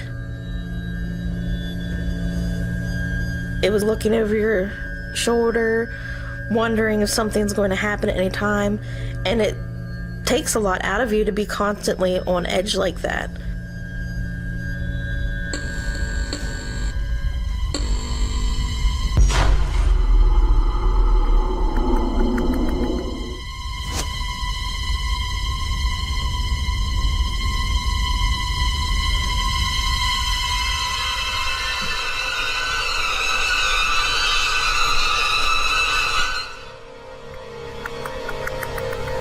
Jeff? Thought you were at work. She continues to talk to what she thought was me, and there's no response.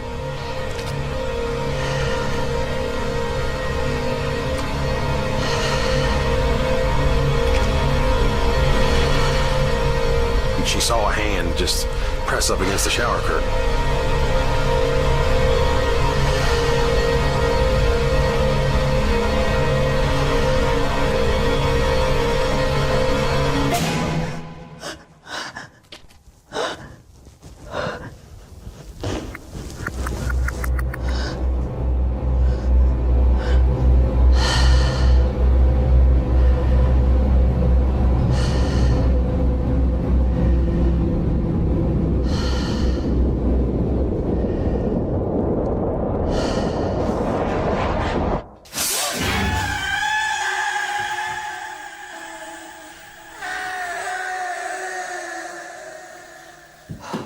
there's something there. It's not something she imagined. I mean, she actually felt it.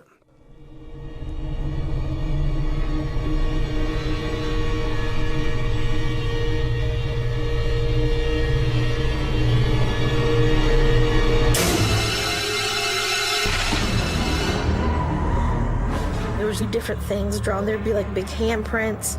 There'd be different symbols, mainly like drawings of eyes and things like that. The door was locked. There's no way anybody else could come in and draw them. It takes it to an entirely different level. I mean, your home is supposed to be your safe haven, and it's now ground zero, essentially.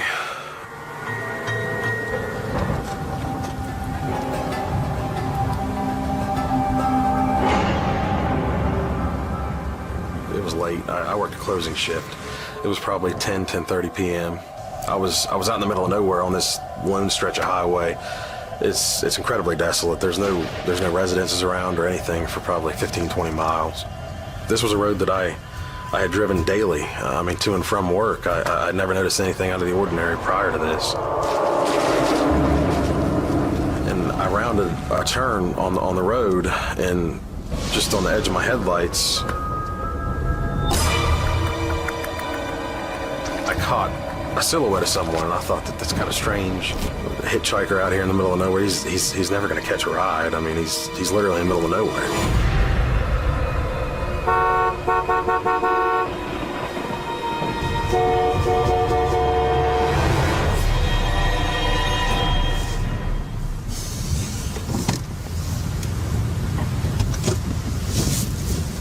Hey! As I approach him, I can see that this wasn't a normally dressed person. I mean, they had a cloak on, like a hood. It draped all the way down to their ankles. Their hands were at their side.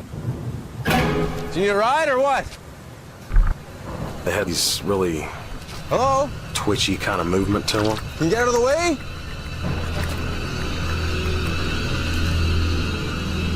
This thing turned around.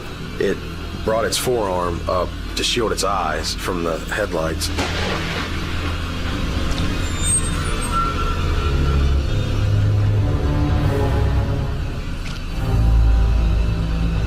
And the first thing that I noticed was this desiccated, gray, mottled-looking skin on the hand. I mean, it almost looked decomposed. Then it brought its arm down.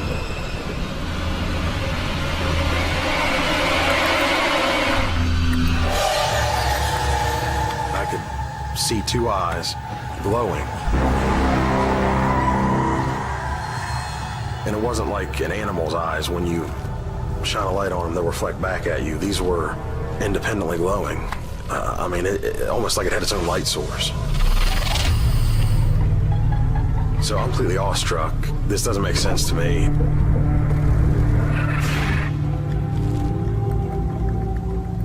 And then it breaks the stillness of the whole situation.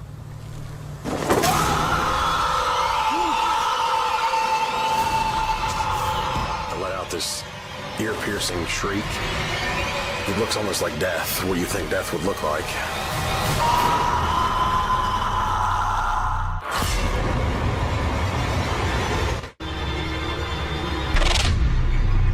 There's something unexplainable in their life. It won't go away. This thing is just pure evil. The legendary Mothman has haunted the woods of West Virginia since the 1960s. Jeff and Crystal Drenning have crossed its path, and now it's stalking them. They're seeing this thing and hearing it and encountering it over and over. It's terrifying to live with this. Your home is supposed to be a safe place to be, and you never know when something's going to happen. Jeff finds himself face to face with the blood-curdling creature in the middle of nowhere. I'm trying to wrap my mind around what is in front of me.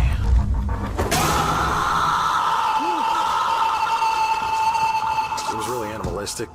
The movement in itself is enough for me to know there's no way, shape, or form that was a human. closer to me. So immediately, I think, oh my God, what am I going to do?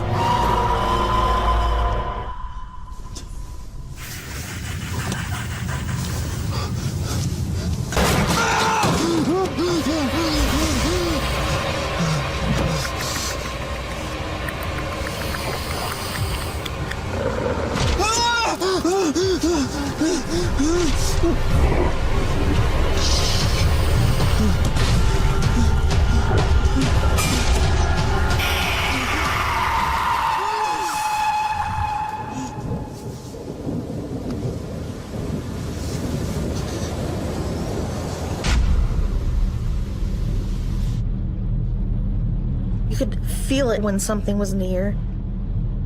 It was just, the air became just really thick. You could almost feel your lungs start to tighten up and your heart beating. It was almost as if it just surrounded you.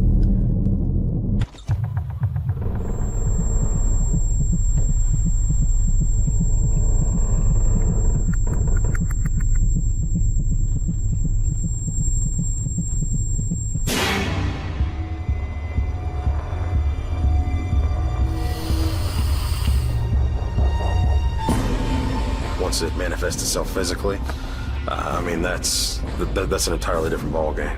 It's terrifying.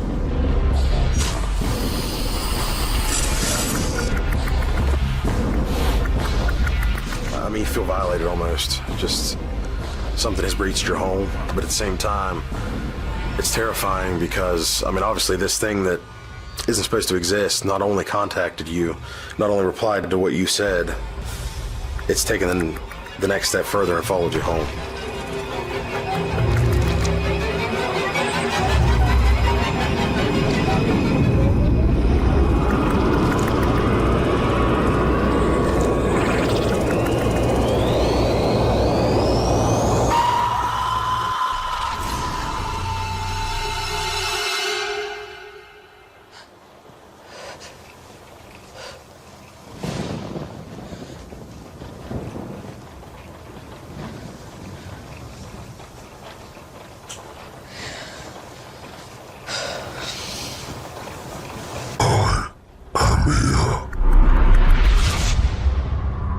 That voice definitely haunted us. We began to hear that voice not only in recordings, but we would actually got to the point where we would hear it audibly. It's here. It's here. And every time I hear that voice, it's just complete dread. This voice is just like pure evil. I would wonder, what do you want? What do you want from us? No, he's here. He's here. Jeff! We would actually hear things in your home, just disembodied footsteps. He's here.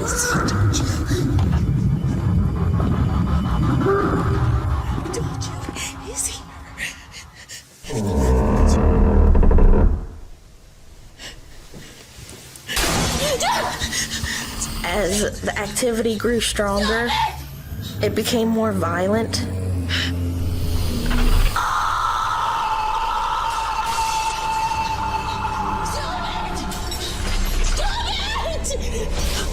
Glasses that would come out of the cabinet and break, silverware that would actually be thrown on the floor. You could hear from the next room.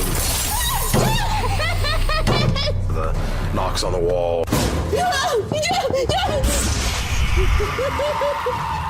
The phone calls, the disembodied footsteps. Sometimes you'd hear voices as well in the next room.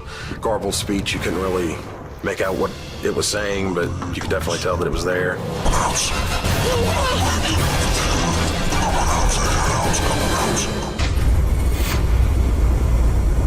Pushed to the point of desperation, Crystal and Jeff returned to where their nightmare began.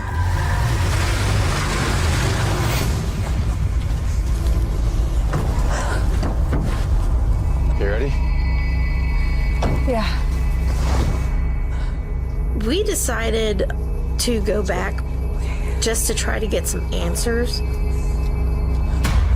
We just had enough. We got to a point where we were like, that's it. This thing has followed us home, but we know that it came It attached itself to us in Point Pleasant, so we're going to go there to the source and just confront this once and for all. I mean, it was almost a last-ditch effort. It seemed like we didn't have anywhere else to turn.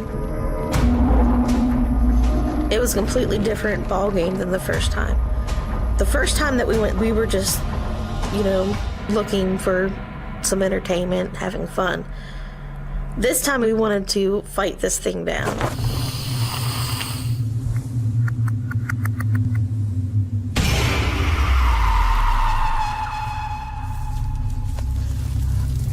When we crossed that threshold, it was almost like we could feel just this really ominous, suppressing type feeling. It was almost like something was closing in around you.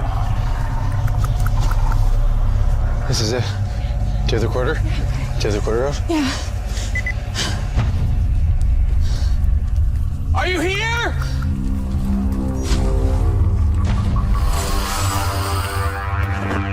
This time it was more along the lines of demanding answers.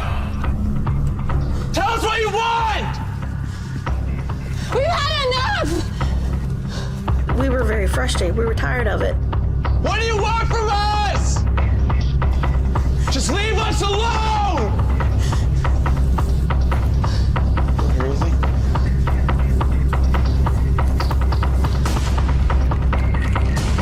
Anything's here?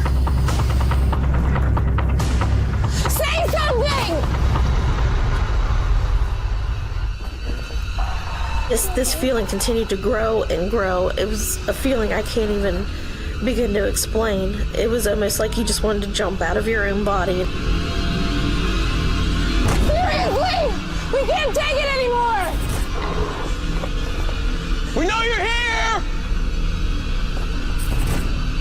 Come out!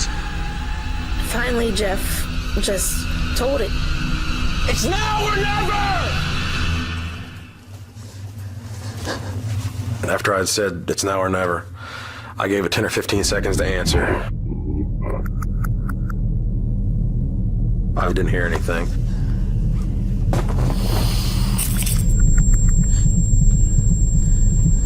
Come on, Jeff! What was that? I don't know.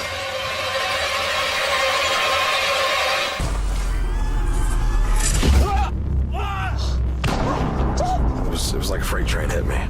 Jeff! Something just hit him in the chest, and he just lifted up in the air and just went. Are you okay? I thought, this is it. I'm gonna die. There's no doubt about it. He just looked up at me. His face was pure white, and he just said, "Run." What? Run! I'm not leaving you here! I jet as fast as I can.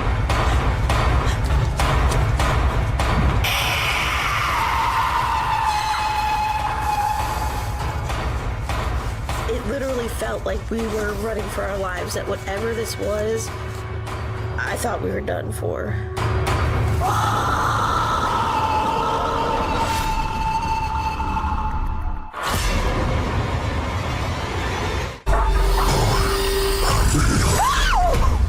After months of torment, Jeff and Crystal returned to the site where they first encountered Mothman to beg for peace.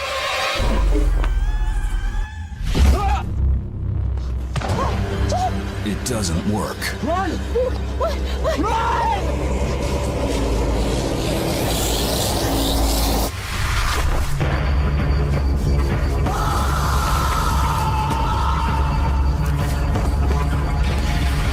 I just know that an unseen force literally just assaulted me. So in my mind it was run, get to the car, get out of here.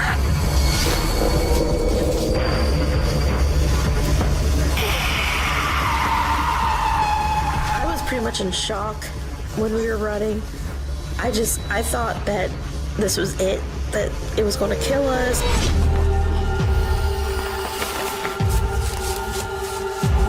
The only thing going through my mind was just to get as far away as possible.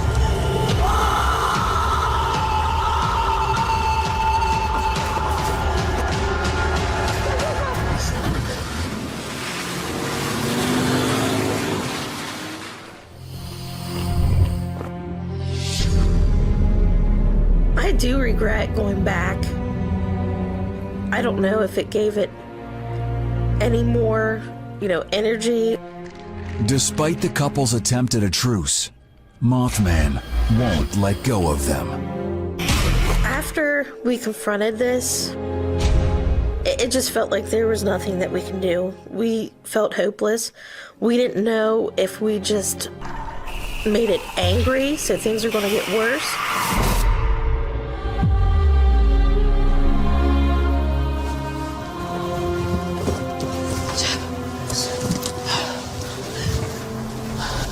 Give me that too, okay?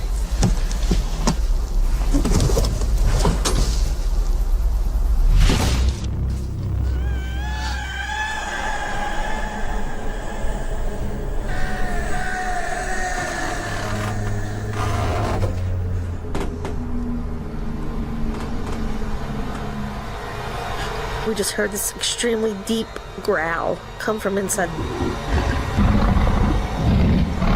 We're leaving! Just let us go! Tristan, stop. Let's just go. Come on, get in the front. Get in the front. And we left.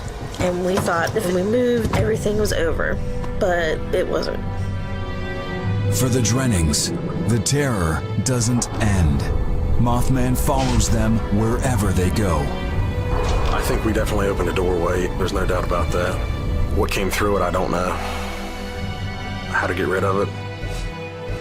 I don't know if it's going to follow us for the rest of our lives or not. I really hope not, but I mean, it just seems like whatever we do, nothing gets rid of it. We've actually had a Catholic priest come to our house and bless it twice, but it just always comes back. So we just have to deal with it on a daily basis.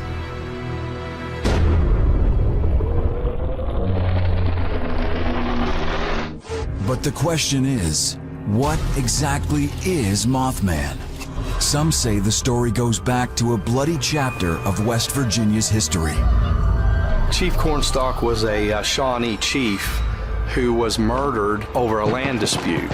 Him and his son both were actually murdered back in the 1700s. It was told over the years that Chief Cornstalk actually cursed the town of Point Pleasant in the form of a 200-year curse in revenge for him and his son's deaths. And exactly 2 centuries after the massacre, Mothman descends on Point Pleasant to wreak havoc. 200 years to the month, to the day, and to the year. That's when the bridge fell. Some contend Mothman is the personification of Chief Cornstalk's revenge. Others refute that claim, but most believe he is not of this world. There were some people who claimed this thing had biblical connotations. They thought that, this thing was just pure evil, period. So I don't know if anybody will ever be able to have a direct answer. Whatever the origin, the legend persists. And even after taking 46 lives, Mothman still stalks the area.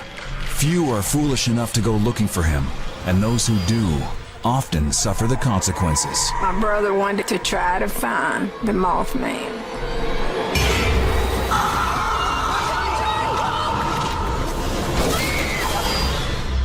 Faye DeWitt and her brother Topper's encounter takes place even before the horrific bridge collapse.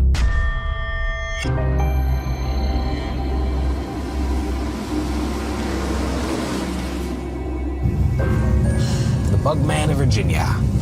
That's real spooky. What do you think it eats? Maybe it eats people. Oh, God. Maybe it uses its mothy proboscis to drink them dry from the inside out. Really, Topper?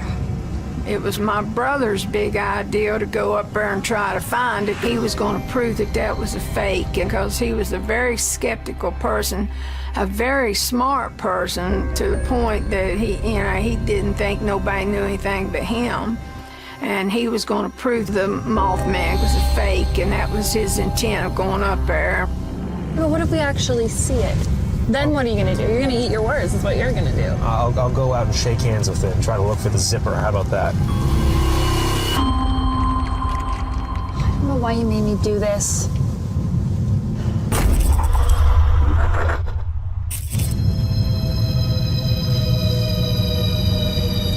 See anything? publishable.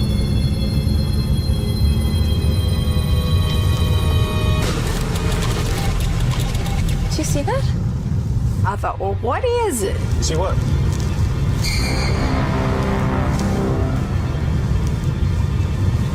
Nothing.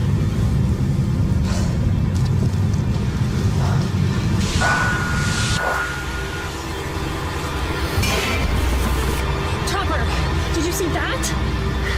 What? I saw it plain as day. Well, what did it look like? It was just a deer or something. It wasn't a deer. Big deer? So stupid. So, which way? This was your idea, not mine.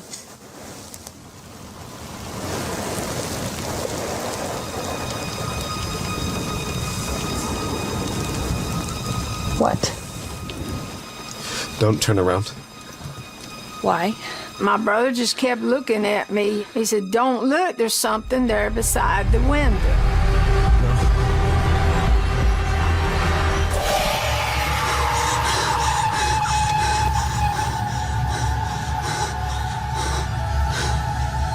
In my peripheral vision, I could see it there beside me, even though I was looking straight ahead.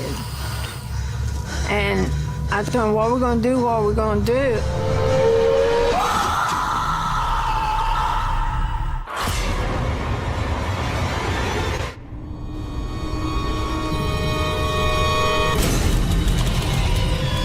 Did you see that? There are a lot of people who go looking for this creature and, playing it off as maybe just some fun. But once they encountered it themselves, I think they changed their tune. Faye DeWitt and her brother Topper head out to prove that Mothman, the mythical being haunting the woods of Point Pleasant, is a hoax. They find out the hard way that it's not. I got scared the minute I turned my head and saw that thing beside the window. It had like rubbery type skin like on him and long fingers, long curly nails on it. I mean, like you would see on a hawk or a bird. But if one thing stands out, the eyes is what caught you. You're focused on that, and that's what those eyes did. The Mothman definitely has a way of hypnotizing. I would say just about everyone who witnessed this creature talked about how they were almost paralyzed by, these two red eyes. We were just scared to move, afraid if we moved, it might try to come in the car. Go.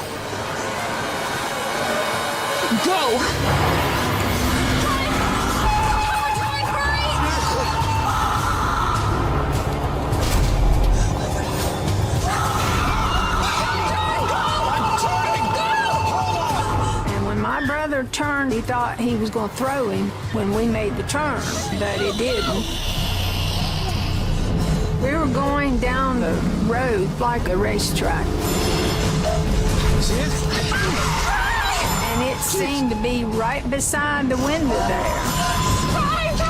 Topper, hurry! He was trying to speed up and lose it, and it just was right there by the side of the window, just like nothing, like it was no effort whatsoever. No! What? We'll get trapped in there!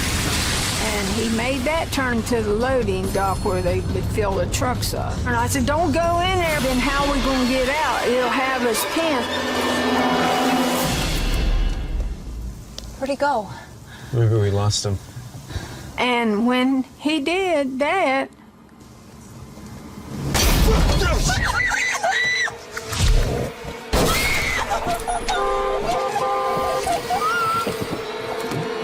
he crouched kind of like a squat position, looking at me and my brother. And we just drew back and tried to be real quiet and don't move. And I thought, what are we going to do? What are we going to do?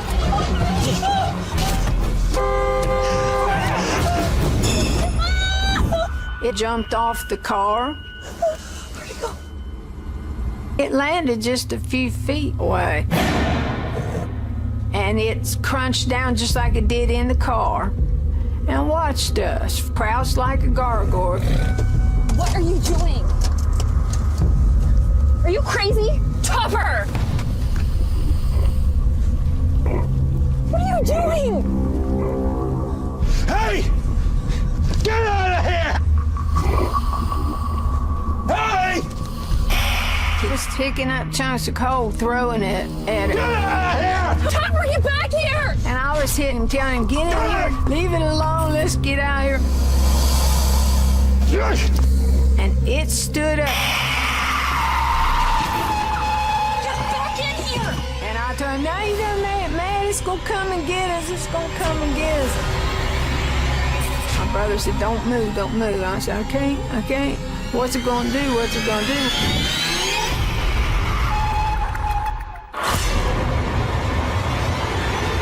Faye and Topper go looking for a creature they think is a hoax. Did you see that? Until they find it.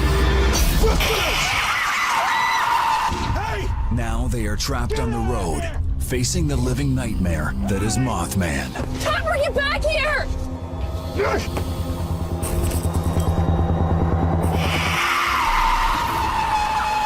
I saw its wings because it just opened it up just as pretty as an angel or any bird. And it was beautiful. I mean, just, it was like seeing an angel in a way because of those wings, big enough to carry a human being. It was beautiful. Beautiful and terrifying. It ran, and I thought sure it was coming after us.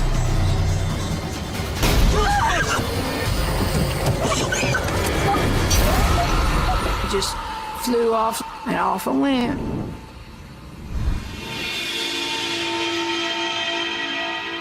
But it was just amazing to see something like that, but we were scared.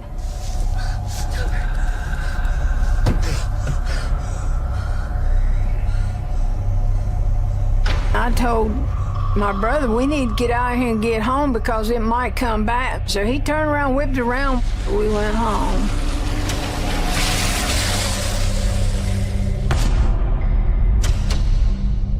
That was it, and then the bridge fell, I guess, not long after that. The siblings never see Mothman again. I've had a lot of things in my life happen that was scary.